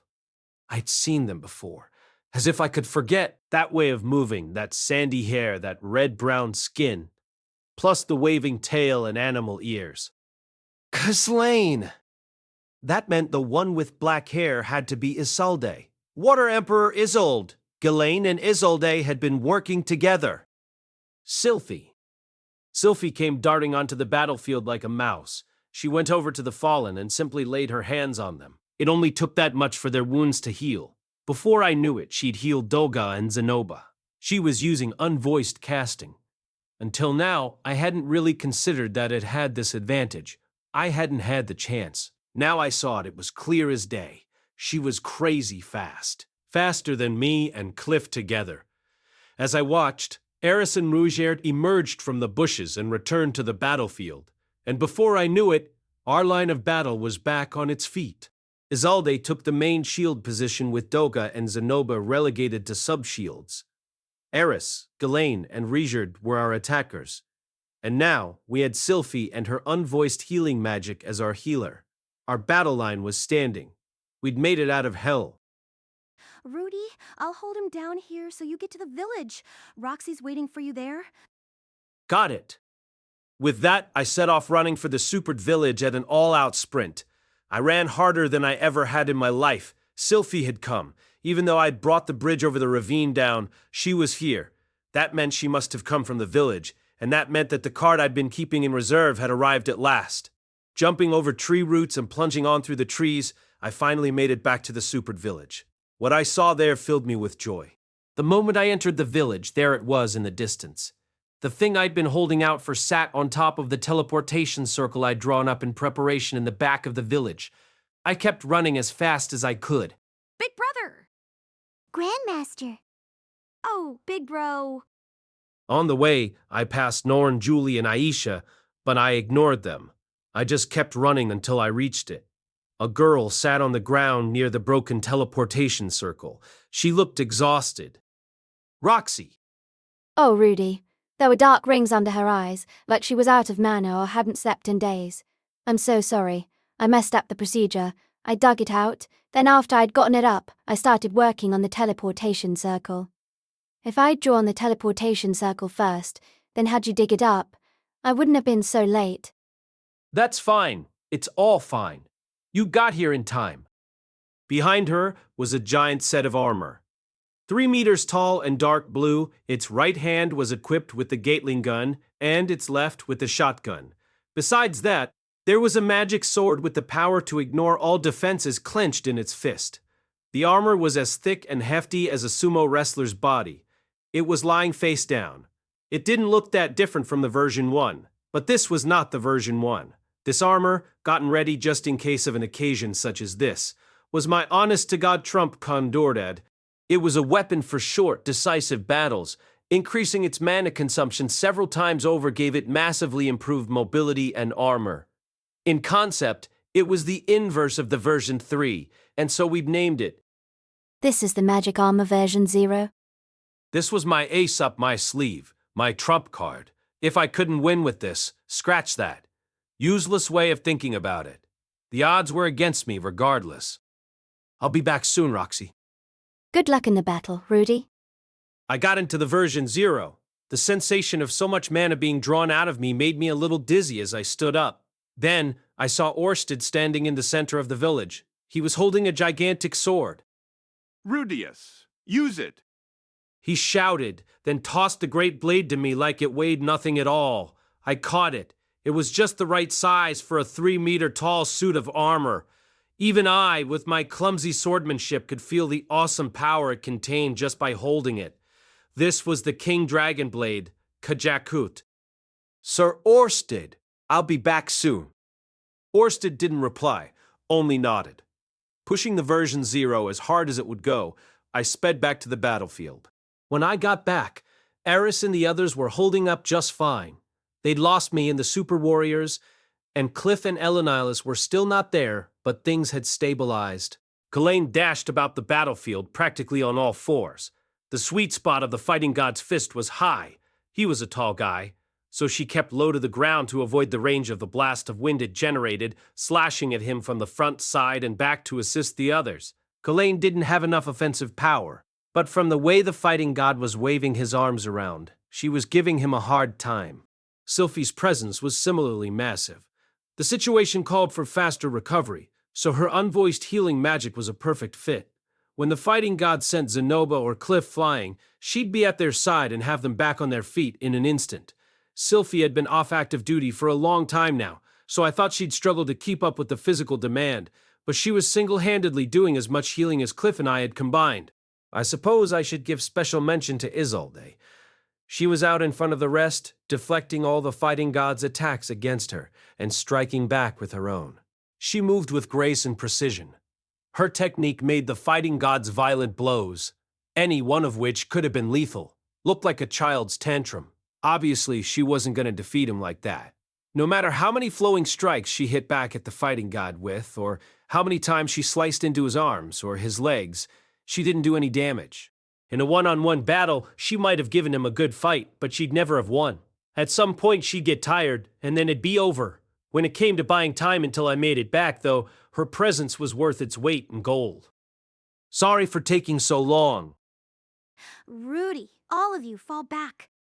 At her signal, they all put distance between themselves and the fighting god. Well. But Degati didn't try to follow them, didn't even spare them a glance. His eyes were on me, we were about the same size. The fighting god armor was about 2.5 meters tall. The magic armor was about 3 meters tall. Those few dozen centimeters meant I was only a little taller, and because I'd stopped to stand about 10 meters away from him, it wasn't enough to look down on him. That must be the magic armor that my dear sister bestowed upon the dragon god in recognition of his worth. You saw the version once back at the port town, right? Did I now? Yup, only then you smashed it to pieces in a single blow. I thought back on that single blow. I'd taken the full impact because I'd overestimated my defenses, but still, it was amazing that Eris and Rudeus were still alive after taking hits like that. It had to be the difference having a battle aura made to your defensive strength, though in that case, I had to worry about Cliff. He hadn't taken a direct punch, but it wasn't like he could cloak himself in the protection of a battle aura in the event that he did. You said version 1. I take that to mean that this armor is different? That's for me to know and you to find out, I said, looking around me. The others were standing around watching me from afar. Though there was a solid distance between us, they could still get caught in the crossfire. Oh, right, Sylphie was going around the remaining wounded. I'd trust her with Cliff for now. Shall we get this show on the road? The battle commenced. My stone cannon stood in for a starting bell to kick off the fight. I backed away, shooting stone cannons, with Badigadi hot on my heels. I was following the same pattern as my fight with Orsted, retreat and fire off stone cannons indiscriminately. Honestly, I'd thought it'd be a struggle to pull off that much, but the lumbering bulk of the version 0 moved like a dream when I fed mana into the King Dragon Blade. This was what gravity manipulation felt like, huh? I felt like I could do anything with the sword in my hand. Only seeing as I hadn't trained with it, I'd settle right now for making myself lighter. Ah! I've had worse mosquito bites. The fighting god came after me, splintering trees and gouging holes in the earth. It was plain to see that my attacks weren't doing much. Even at this close range, the fighting god didn't bother to dodge or deflect the stone cannons. They plunged straight into him, then fell out of his back. He hadn't taken any damage, or at least that was how it looked. Orsted had said stone cannon might work, but it was doing nothing. Turning tail and running away, are you? I had some other things in mind. Once I'd led him where I wanted him, I aimed the shotgun at his feet, leaving a giant crater in the ground under his next step. Badigadi stumbled. For a split second, he lost his balance. That's when I closed. I emptied the Gatling gun, then struck with the sword mounted on the back of my right hand. It sliced through the armor like a hot knife through butter, exposing black flesh. Shotgun trigger!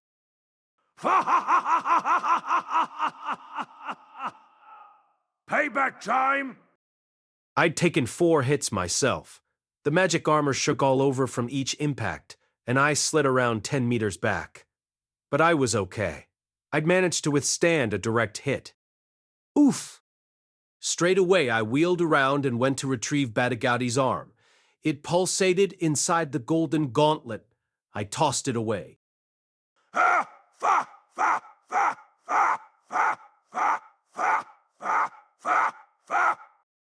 Badigadi's arm regrew, popping right out of his shoulder, like a certain race of green aliens. Huh? Oh! But it hadn't been futile. His new arm was bare. It wasn't covered by the armor. Oh! That's how we're doing this, are we? You've thought this through, boy. Now on the ground where I'd thrown the arm, there was a magic circle ready to go. The arm and the armor lay there and didn't start regenerating. Maybe it was my imagination, but Badigadi looked like he'd shrunk. I hadn't thought this through. I just guessed. The power of the fighting god armor made Badigadi faster and stronger, but he wasn't that much faster than the master sword fighters I'd met. Orsted could outpace him, And maybe Alec, too. He was way faster than me usually, but I was wearing the magic armor. He wasn't so fast that I couldn't handle him. I was making good use of the experience I'd built up training with Orsted and Eris. It was his extremely strong defense and durability that were frustrating me. The fighting god armor was hard. It might have been tougher than the magic armor. It was at least tough enough that Eris and the others might scratch it if they attacked with all their strength, but they had no chance of cutting off his head or limbs. The armor restored itself instantly and went on fighting like nothing had happened. Under normal circumstances, the person inside the armor would go on taking damage, but Immortal Demon King Batagati couldn't die. The damage from Eris's sword and Rudeus' spear should have penetrated the armor, but they did nothing against Batagati. Whether they slashed, stabbed, or struck him, Batagati healed instantly. Before long, the attackers would grow tired, and then they'd be easy pickings for the destructive power of those 6 arms. How were we going to beat him? Atof had given me a hint. The figure of Immortal Demon King Atof, rising again to stand against her foes no matter how many times she was struck down, stood for all the demon kings of the demon continent as a symbol of fear. There were 2 ways to beat her. The first was to cut all her limbs off and seal them so that they didn't regenerate. This was the most conventional method. She'd been brought down twice this way in the past. It would take some heavy-duty barrier magic if you wanted to keep her sealed away for centuries, but simply fencing her in with advanced-level magic barriers would prevent her from coming back. The second way was to make her admit defeat. Immortal Demon King Atof had her own rules that she usually fought by, and when she saw she'd lost by those rules, she'd surrender. Unfortunately, I didn't see Batagati giving up so easily. I decided we'd go with the first method. I had Cliff set up barrier magic circles throughout the forest in advance. They'd activate when I threw one of Batagati's limbs into them. I'd been worried that they wouldn't work on the fighting god armor, but it hadn't been a problem. My plan was to use this defense-negating sword to cut through the armor, tear his arms off, then seal them away. When I'd taken care of all 6 arms, I'd make Batagati admit defeat. What I really wanted was to seal his whole body, but without Cliff, I couldn't use that magic circle. I bellowed, charging. I no longer cared about dealing damage.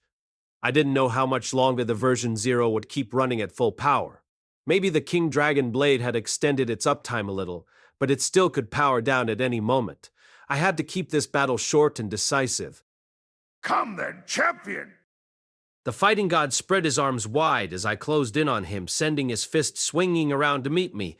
I thrust my sword out in response to the incoming fist, meaning to counter. The agility of those 6 arms was mind-boggling, but after the last battle, I sort of knew what to expect. Today, I was on form. I could dodge them. I cut into his lower left arm, jamming the barrel of the shotgun into the incision as I did so. I fired, and the arm was blasted off. Unfortunately, I couldn't help leaving myself open for a split second. As the arm tore away, another fist plowed into me, and I went shooting back. A crack split the front of the magic armor. In the end, it couldn't withstand the fists of the fighting god. Still, I could ignore the unarmored arms. 4 more to go. My armor only had to last until I'd taken them all off. I started. Something else had caught my eye. The barrier. In our last exchange of blows, the aftermath of the battle had scraped the magic circle off the ground. It had happened so easily I couldn't believe it hadn't occurred to me. Some magic circles remained, but I didn't know how many or where they were. Damn it!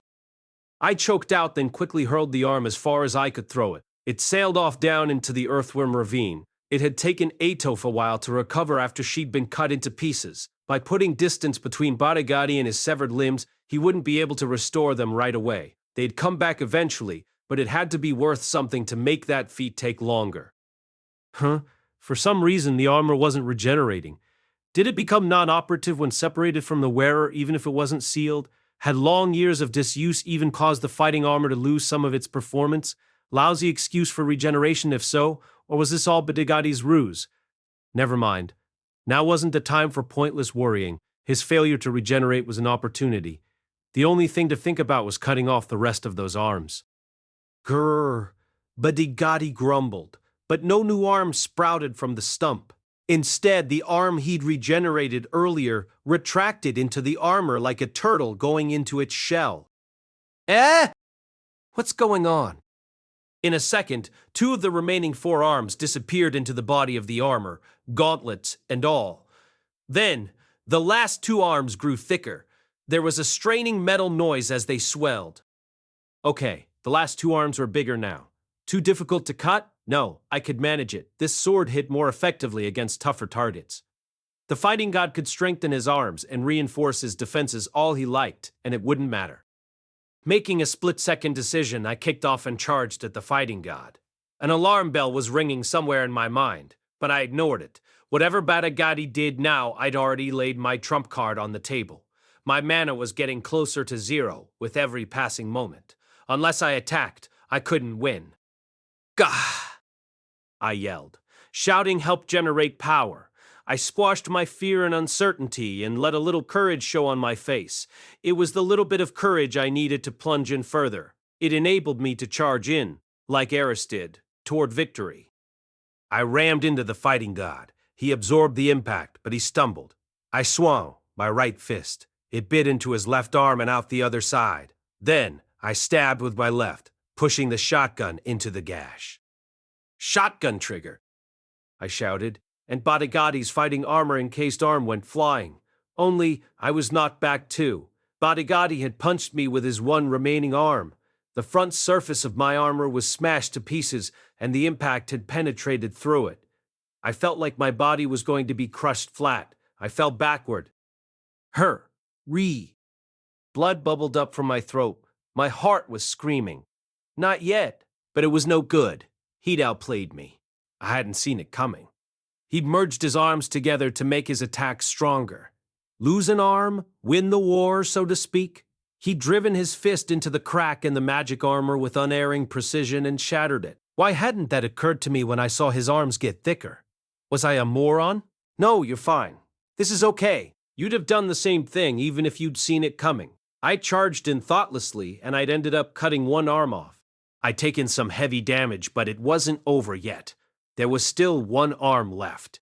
Then, to my shock, I realized I wasn't moving. The magic armor felt heavy, and my wounds weren't healing. Right next to where my body sat in the magic armor, there was a part that was essentially its core. Breaking that would cause the armor to lose mobility. It wouldn't stop moving entirely, mind. It wasn't so simple a machine. Still, it would be massively limited, fatal in a battle like this. But panicking, I sent out mana. Right, I had mana left. I could still move. I wasn't fully drained. I could fight. So why wasn't I moving? A good plan, and such spirit. While I lay there, unable to move, Batagati approached. And you gave me a good fight. Farewell, Rudeus. Not even Laplace dreamed of such an elaborate scheme. He raised his cannon-like fist above his head, then brought it swinging. Batagati grunted as something red rammed into him from the side. Whatever it was slashed at his arm, severing it at the shoulder and sending it flying off through the air. There was only one red something in this forest, Eris. Could it be? Had she followed me? Had she been at my side this whole time here with me? I didn't know. No other support arrived. Eris had come charging in alone. A moment later, I noticed something off. It was her sword. Eris's sword was broken. The famed Phoenix Dragon sword had snapped off at the hilt. Farce.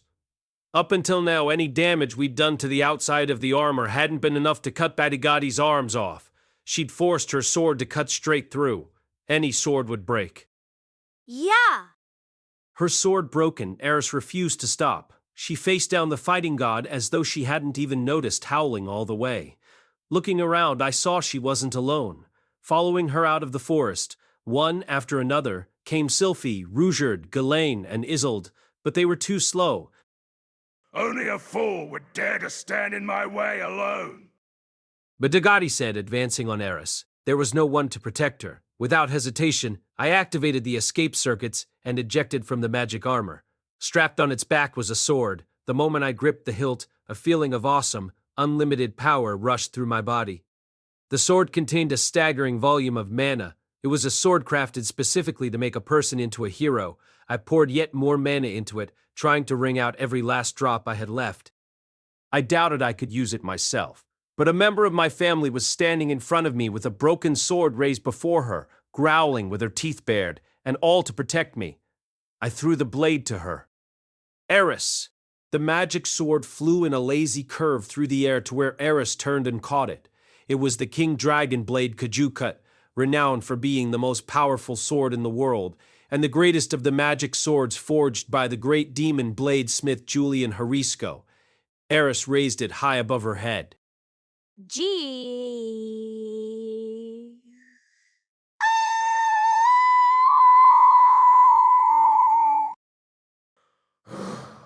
Surely not! She brought the blade down. In the split second before it made contact, the fighting god's body floated into the air. The blade sliced into him with a flash of light that blotted out my vision. The ensuing explosion blew out my eardrums. We were at the mercy of an overwhelming force. Destruction blossomed. There was no blast wave, no shock wave, only silence. The destruction was all directed inward.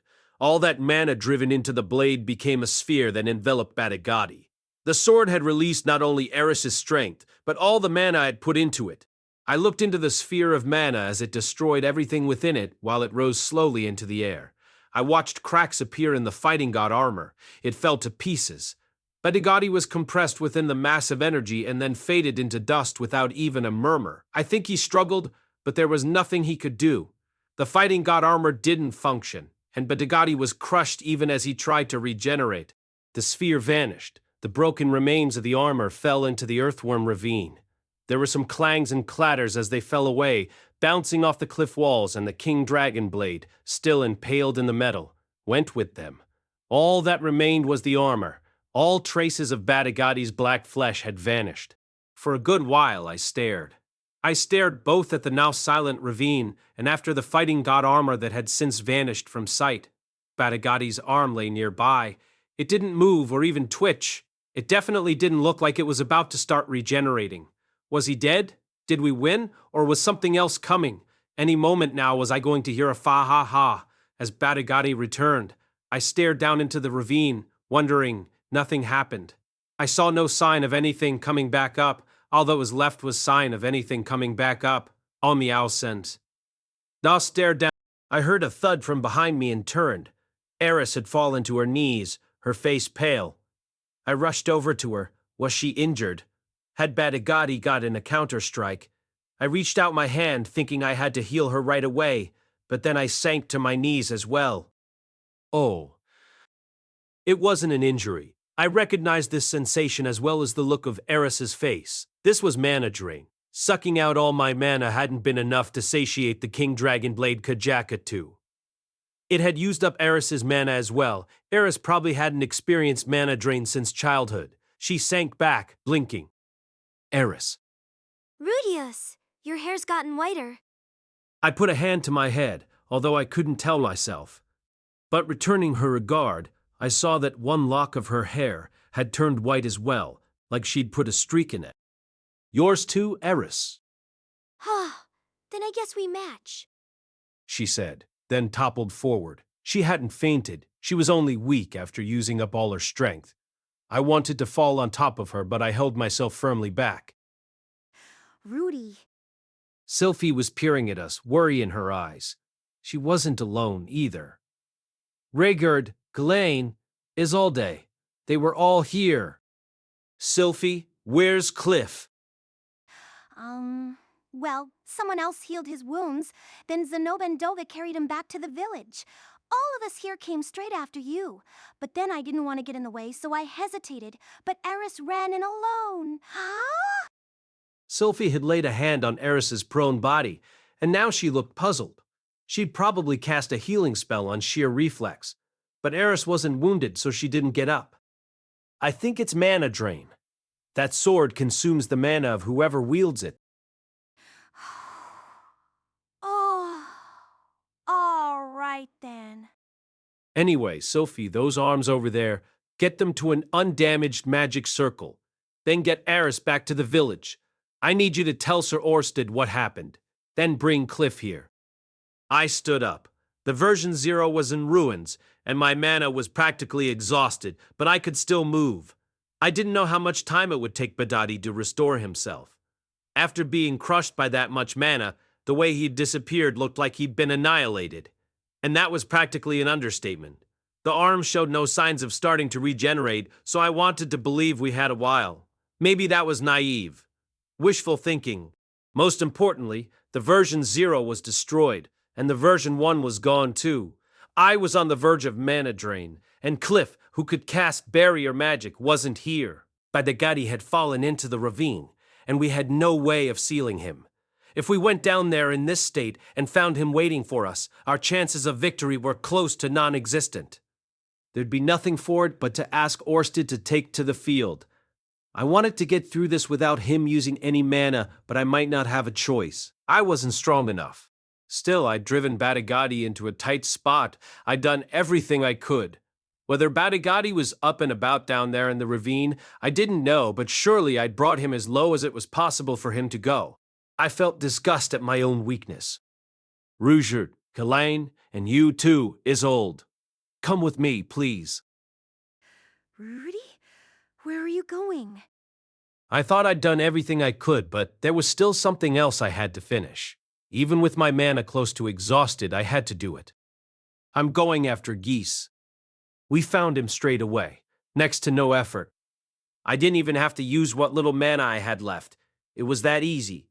The moment we crossed the ravine and entered the flame-blackened forest, there, in the shadow cast by the charred remains of a great tree, we found Geese lying on the ground. His whole body was charred dark by terrible burns. When I'd cast Flash over, it had burnt the forest and him with it. When I first saw him, I thought he was dead. He was so still he looked like a black boulder. But luckily, Ruigerd had found him first, and he'd used his third eye to probe further. Geese wasn't dead. Geese. Hey, boss. He wasn't dead. But it was clear he would be soon, and I wasn't about to heal him.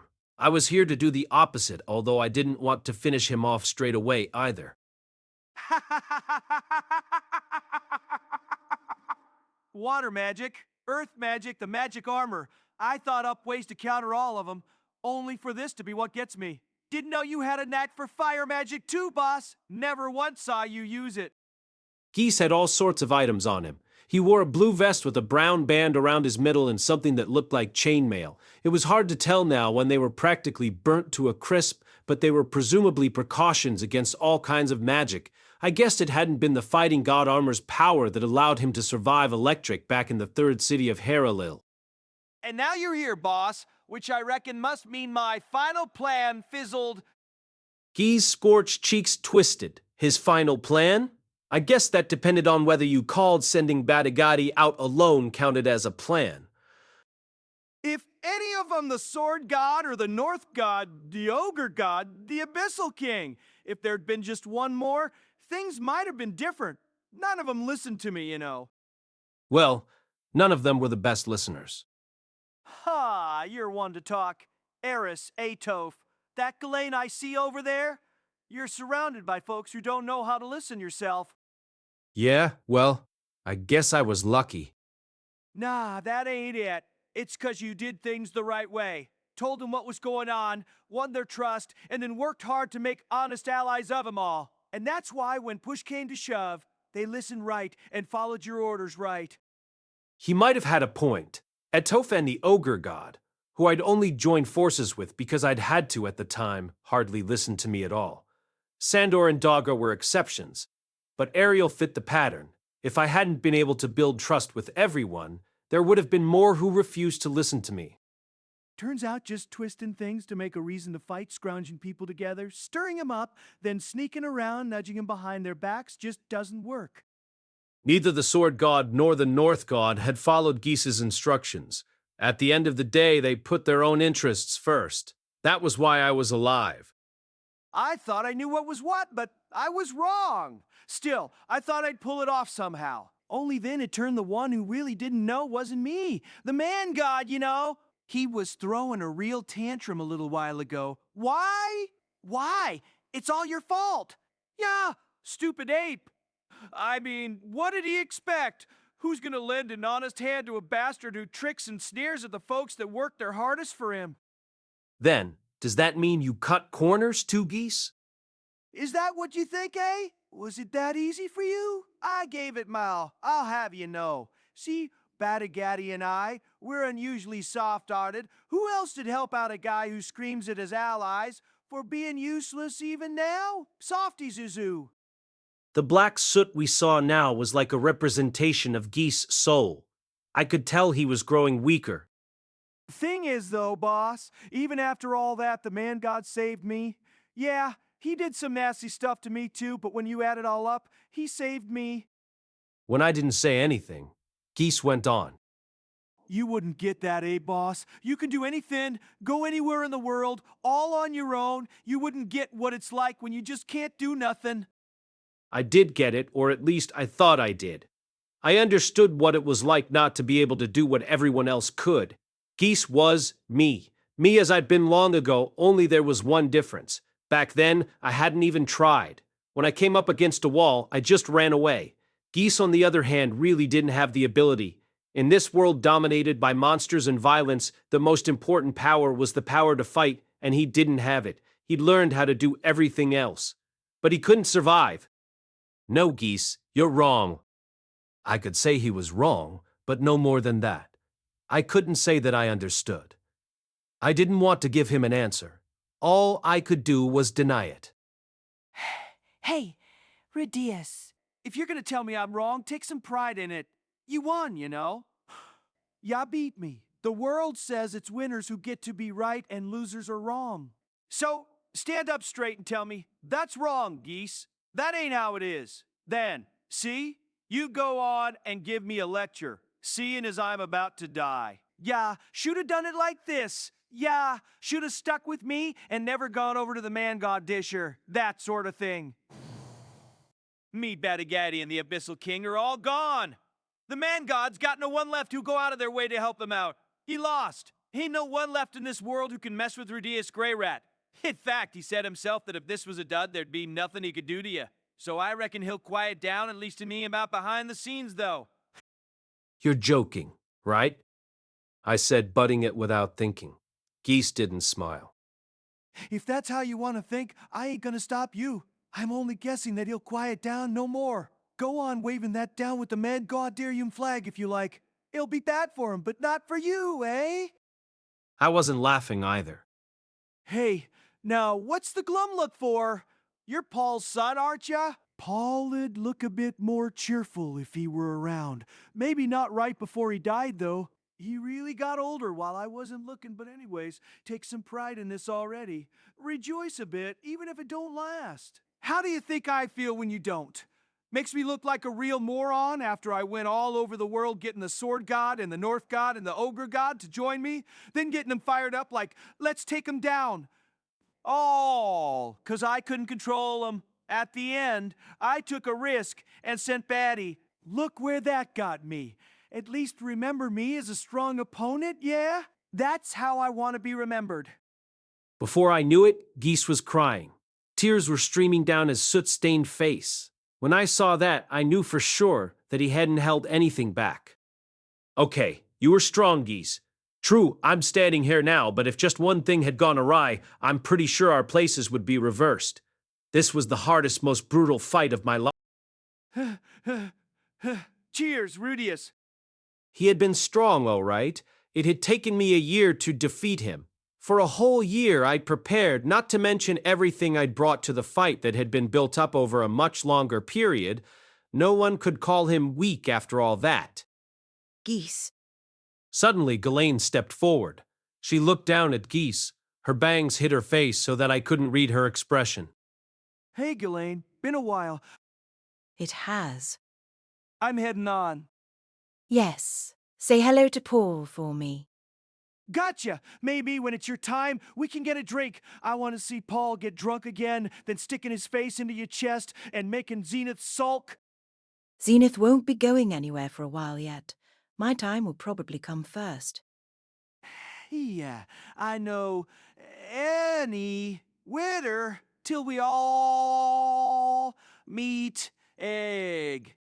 Geese fell still, just like that. Something in him was gone, suddenly, even though he hadn't finished talking. Ghislaine's ears twitched, then her tail drooped. He's dead. Dead. Geese was dead. I beat Geese. I could think that now, but as I'd expected, it didn't make me happy. I was aware I was in shock. There was something about seeing someone I knew die in front of me that I couldn't process. He was my enemy, and I'd known I had to take him down, but it wasn't like I'd loathed Geese with every fiber of my being or anything. If we'd lost the battle and they'd killed Eris or someone close to me, I might have ended up loathing him. I might have felt like this was justice. I took down the bastard. I got my revenge. That sort of thing. But I couldn't deal with it. All I knew was that I was able to numbly ruminate the way I was because I hadn't lost a single person in the battle who was important to me. I'd met my victory conditions. I'd wiped out the disciples and kept Arsted in reserve. It had been a hard fight and there'd been missteps, but despite that, it was a perfect victory. Rare, for me.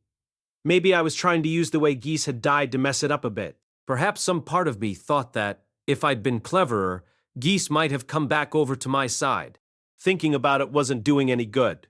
At the very least, though, I could take his bones home and make him a grave. Next to Paul's. That'd be good. He'd said something about being together. Those were the thoughts running through my head as I watched Geese's body burn. Ghislaine stared intently at the cremation proceedings. Maybe it was my imagination, but when it was over and we'd recovered the bones, her ears and tail seemed limp. Let's go home. Yeah. We crossed a ravine. Whatever else aside, it was really over this time. I was worn out. I barely had any mana left. I was physically exhausted. If I lay down, I'd be out like a light. Not that I could afford to sleep until Badigadi was sealed. I was eager to get back to Sharia, anyway. I wanted to get a good night's sleep in my own bed and then wake up to eat. I'd have rice for breakfast. Yeah, here in the Bihero Kingdom, they had soy sauce. I could make a perfect Tamagake Gohan bowl. When I got back, I'd eat. I'd eat until I'd burst. Then, of course, it'd be time for some sexy shenanigans.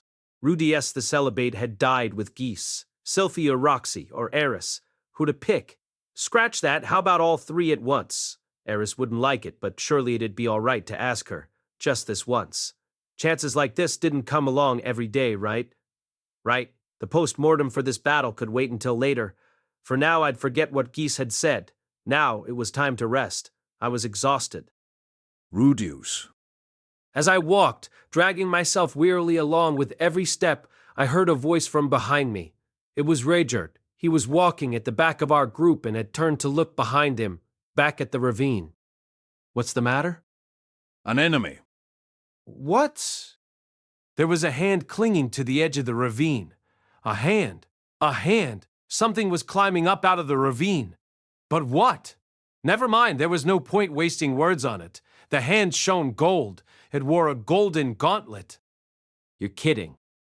It was Badigadi. Surely this was too soon. Wasn't it? Thinking back, I'd thrown a few of his arms into the ravine, then his body after them. His body had appeared to be practically annihilated, but there could have been a few larger chunks here and there, maybe by pulling together the bits that remained. No matter how minute, he'd been able to fast-track his regeneration. Were immortal demon kings that immortal? As we stood frozen, the armor rose out of the ravine, only it looked different now. It only had two arms, which was how it had been when I defeated it, but the overall design had changed. The helmet was a different shape, and it was shorter, not even 2 meters tall. It was also holding a sword, an enormous sword, the world's greatest sword, forged from the King Dragon King. No, it isn't him. That isn't Badigadi. No matter how desperate he becomes, a hero always rises again and turns the tides. That is what I have achieved. I am North God Kalman III, Alexander Ryback. He was alive. Huh! I'd really thought he was dead. His body hadn't so much as twitched back when I sent him down here, and yet here he was. He'd survived. Ha! Of course, he had immortal demon blood too. Given time, he could regenerate like Badigadi. Except, no. A shiver ran up my spine as it all clicked. This was the final plan Geese had talked about. Had this been his plan from the start? Or had he changed tack partway through? I'd thought something was off. I'd thought it was strange when the armor didn't regenerate. He deliberately prevented it from regenerating. Then, Alec had put it on at the bottom of the ravine and restored himself. Maybe yesterday when Geese was playing dead, he'd been preparing to drop the fighting god armor and part of Badigati into the ravine and resurrect Alec. Damn it. There was still more I had to do. There was another battle I had to fight. I was sick of this. Couldn't it just be over? Like, give me a break already. An opponent I already beat once coming back for a second round? Maybe it was my fault. I hadn't made sure that Alec was dead. I'd beaten him and thought that meant I'd finished him off for good, only to leave him there. I could have burned him at the very least. But no, I'd left him there, and now here we were. What else should I have done in that situation, though? What more could I have given than what I already had? Well, whatever. What was done was done. What was I going to do now? The version 0 was gone. I had no backup, Ghislaine, Isolde, and Rudeus, and I remained, with me teetering on the verge of mana drain. I had no weapon and no armor. My hand was empty. There was no hope of winning. What should I do? How was I supposed to beat North God Kalman III wearing the fighting god armor? Was it time to ask Orsted to step in? As if. What was any of this for? I had to at least weaken him, but how? As I gaped at him, Alec looked back at me. He didn't seem at all surprised that I was here. It was like he'd expected me to be waiting for him. Rudeus Greyrat, I apologize for calling you useless. You are a formidable warrior. I would not have thought it from your appearance, but you are a worthy opponent for me. Thanks to you, I have ascended to a new level of power. You have my gratitude. I turned my weary body toward the golden armor. If I ran, he'd only catch me. I didn't even have enough strength to buy time. I'd go down fighting then. I'd struggle with everything I had left. Focusing only on that thought, I stepped forward. I was sprawled on the ground. I am invincible now. It was seeing the other three falling around me, Rudeus, Ghislaine, and Isolde, that made me realize Alex had thrown us all down. He'd knocked us all down in one hit. This is my thanks to you for making me stronger, Rudeus. I will let you live. Searing pain shot through me at last. My legs were broken. He was too fast. I hadn't seen it coming. I hadn't had the Eye of Foresight open, but still, I hadn't been able to react at all. Neither had any of the other three. The Eye of Foresight wouldn't have made any difference. Maybe this was the true power of the fighting god armor. When the wearer was stronger, it built upon their strength. Never mind, that wasn't right. It wasn't like Badigati had been weak. He was plenty strong, too. It was simply that, when the wearer changed, the armor's performance changed as well. It changed its form to align itself with them. It really was the ultimate armor. Farewell, Alex said, walking away. There was no time to be shocked. I immediately said a spell to heal the other three. They were unconscious, near death, but not yet dead. Was this Alex's idea of mercy? Damn it all. He still didn't take me seriously. But hey, that wasn't a bad thing. After healing the other three, I cast Earth Fortress to cover them, then went after Alec. I had no plan for what I'd do when I caught him. Had Sylphie made it back to the village? What was Orsted going to do? I didn't have any answers, but Alec was heading toward people I had to protect. Toward Eris, Sylphie, Norn, and all the Supered. I couldn't allow them to be slaughtered. I had no reason not to go after him. My legs weren't cooperating too well. They trembled, refusing to respond how I wanted them to. But even then, I managed to run. I kept going, following the golden armor. The Supered village was too quiet. It was so quiet I wondered when I arrived if everything was already over. Why? Why? Is there no one here? I passed through the palisade gate and into the village and found it empty. The Supered were gone, as were Julie and Aisha, and Cliff and the others who'd been carried back here for their wounds. Even Sylphie, who was supposed to have been relaying my message to Orsted, was gone. Eris, too. There wasn't a trace of any of them. All the people had vanished into thin air. How can this be? Isn't this what Rudeus was defending?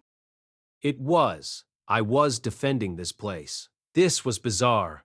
Everyone had been here right before I left. It had been how much time had passed. It was about 3 hours from here to the ravine. I'd used the version 0 to get there, and I'd been in a big hurry, so it had only taken an hour. Then we'd fought Badigati, searched for geese, and come back. So 5, maybe 6 hours. 5 or 6 hours ago, everyone had been here. Being in a hurry, I hadn't looked around much, but I was sure they'd all been here. Except, hold up. Hadn't there been too many people? Hadn't there been some people who had no place being here? Curses! You had me completely fooled. Rudeus Greyrat! Fury radiated from him in waves. You've got it wrong. I don't know any more than you. Why would I have come chasing after such a dangerous opponent if Orsted wasn't even here? That'd be moronic. I'd have run away into the forest, counting my blessings that he'd let me live. Orsted and the Superd were never here, were they? No, the Superd were. You saw Rudeus before, didn't you? Getting the feeling he might attack at any moment, I backed away. I had no idea what was going on now. Maybe this was all a bad dream. Maybe the Abyssal King had survived or something, and everything since we'd defeated Badagati had been a dream. I was going to let you live. No longer. If you are so desperate to fight me to the last, I shall grant your wish. Crap. What's going on? I had to run. I had no reason to fight. I had to run. I was about to turn around. Then ice ran down my spine. My feet stopped moving. Had Alec done something? No, that wasn't it. He was rooted to the spot too. Whoa, what's this? This cold! He sounded scared. He was looking around wildly. He had the fighting god armor. Why was he so scared? Why? Well, because it was a curse. A curse to inspire fear. A curse that specifically didn't work on me. Only I could tell that the source of the curse was currently seething with murderous rage, and that rage was tied up in some major trauma for me. That scared me. That murderous rage took shape as it emerged from the back of the village. Silver hair and those awful eyes, the whites shining beneath the gold of his irises. He came walking toward us slowly, with a terrifying look on his face. Rude. Sir Orsted, why? It was Orsted. He had his helmet in one hand and tossed it to me. Now, I hurried to catch it. When Sylphiette informed me what had happened, Cliff Grimor was already close to full mana drain. I saw that he would be unable to seal Badigadi and the fighting god, so I went and begged another man's aid. Hence my arrival was delayed. Forgive me. No, not that. I wasn't asking why you're late. I want to know why there's no one here. This, however, I did not anticipate. Orsted said, then looked at Alec, Morth God Kalman III, who stood there in the fighting god armor. I shall handle the rest. He stepped forward and Alec took a frightened step back. I had no idea what was happening. I only called after Orsted. But Sir Orsted, your mana. Enough. There has been enough of that. I too have made up my mind. Made up your mind? About what? He looked at me. His mouth quirked in the thinnest shadow of a smile, then set with almost imperceptible determination. With the most terrifying face in the world, he said, I wish to see for myself what it is like to fight alongside trusted friends. I hadn't quite followed the beginning and end of the conversation, but for some reason, his words struck me. I understood he'd resolved himself to this battle. Instead, he'd resolved himself to this battle.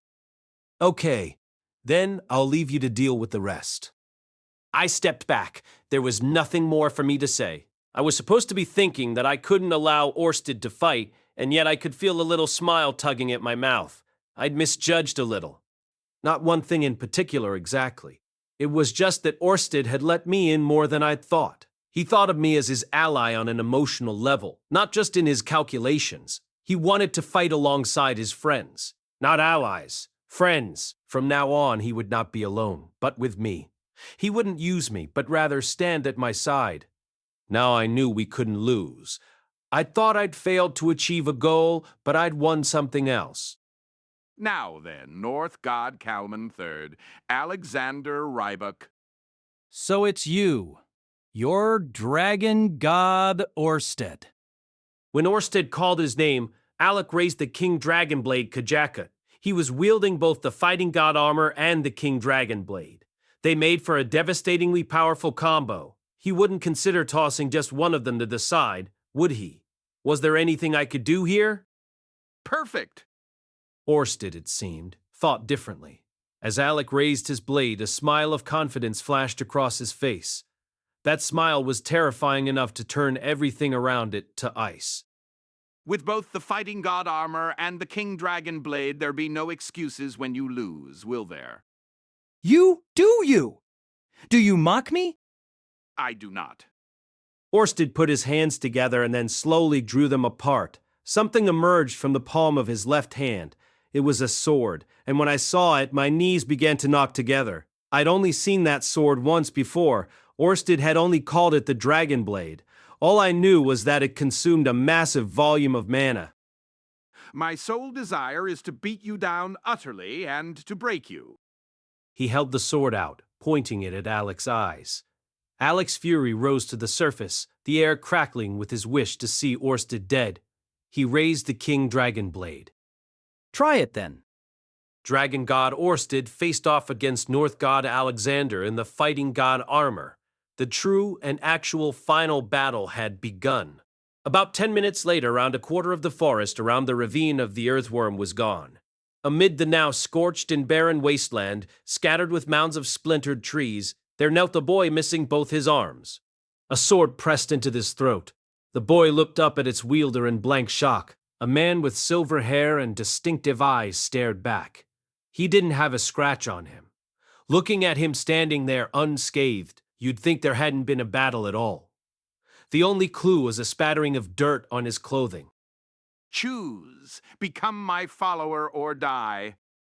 The dragon god against the North god in the fighting god armor. That matchup could have been a truly legendary battle. A pair of opponents of that caliber could have gone down in history for good.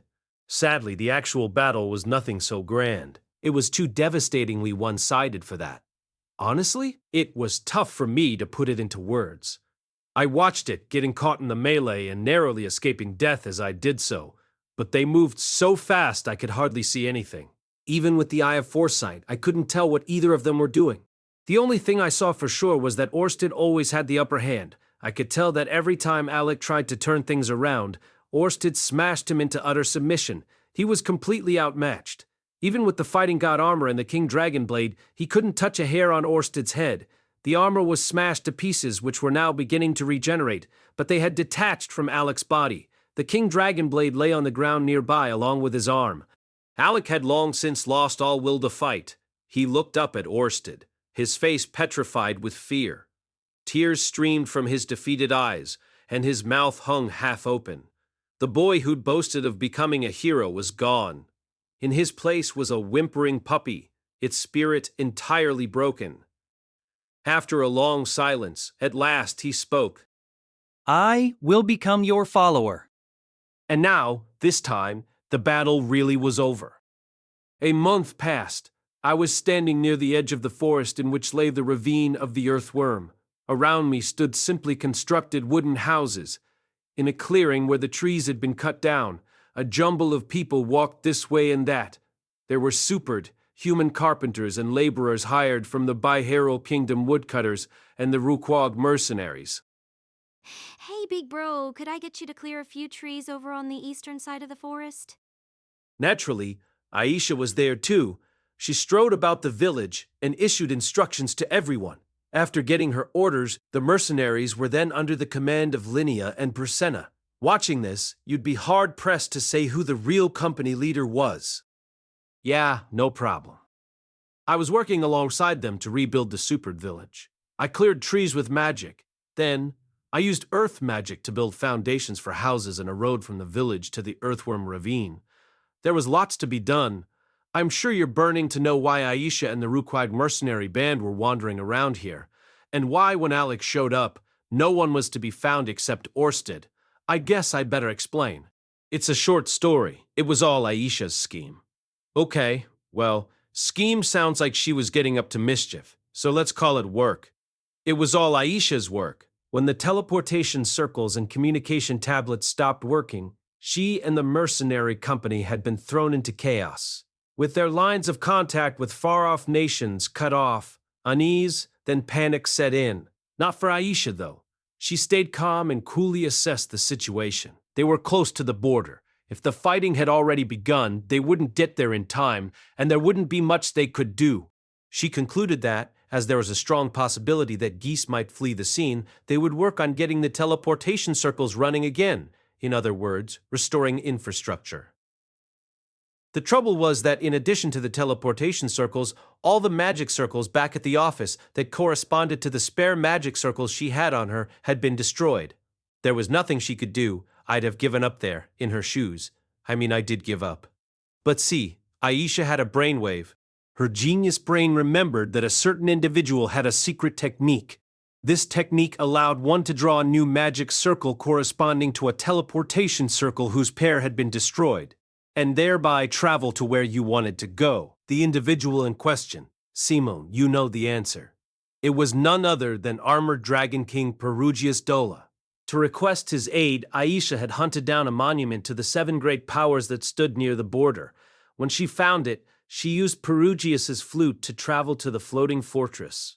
Perugius, knowing that we wanted to help demons, was reluctant, but something about Aisha convinced him. I'll link up one for you. Aisha chose to link the magic circle near the border with the teleportation circle that led to the super village. And so, here we were. I'm impressed you got Lord Perugius to agree. Yeah, he really didn't want to. But then I told him Orsted would owe him a favor for this battle, and he softened up. After that, while I was busy fighting, she traveled to the supered village. After hearing what was going on, she used the teleportation circle to evacuate the residents and others to the town near the border. It was a close one. If Roxy, after returning to Sharia, had prioritized the ordinary teleportation circles rather than summoning the magic armor version 0, it would all have been for nothing. Luckily enough, Aisha had ended up covering Roxy's mistake. It was just how the cards had fallen. Roxy was still mortified about it. Around here? Yeah, just chop them all down. Better to make more space than less, right? Fair enough. I'm on it. Call me when you're done, okay? I'll get the mercenaries to cart the wood away. Yes, sir. It had been a month since the battle. I'd stayed on alert, ready to fight, but the next battle never came. There wouldn't be another one, so I'd had Roxy, Sylphie, Zenoba, and everyone else head back to Sharia. Eris was also kind enough to accompany their party under the title of bodyguard. The magic circle for summoning the version 0 and the one used in the evacuation had both been destroyed in Orsted's battle with Alec, so I'd asked Perugius to send a decent portion of the party back again. Those who returned would work on rebuilding the office and restoring the communication tablets and teleportation circles. Apparently, nothing had happened in Sharia. Even the elf girl was safe and sound. The worst of the damage was that the weapons and armor kept under the office were buried, along with the detailed documents Orsted had written out every day. The evacuated supered villagers connected back up with the magic circle in the second city of Aralil and returned from near the border. After that, the Byaheral kingdom officially welcomed the supered. The kingdom was happy to accept them as citizens. It probably helped that after losing the third city and the ogre god, they weren't in a position to say no. They did set one condition, which was that to facilitate taking the supered into the country, a minimum of 3 supered be sent from the village to serve the kingdom.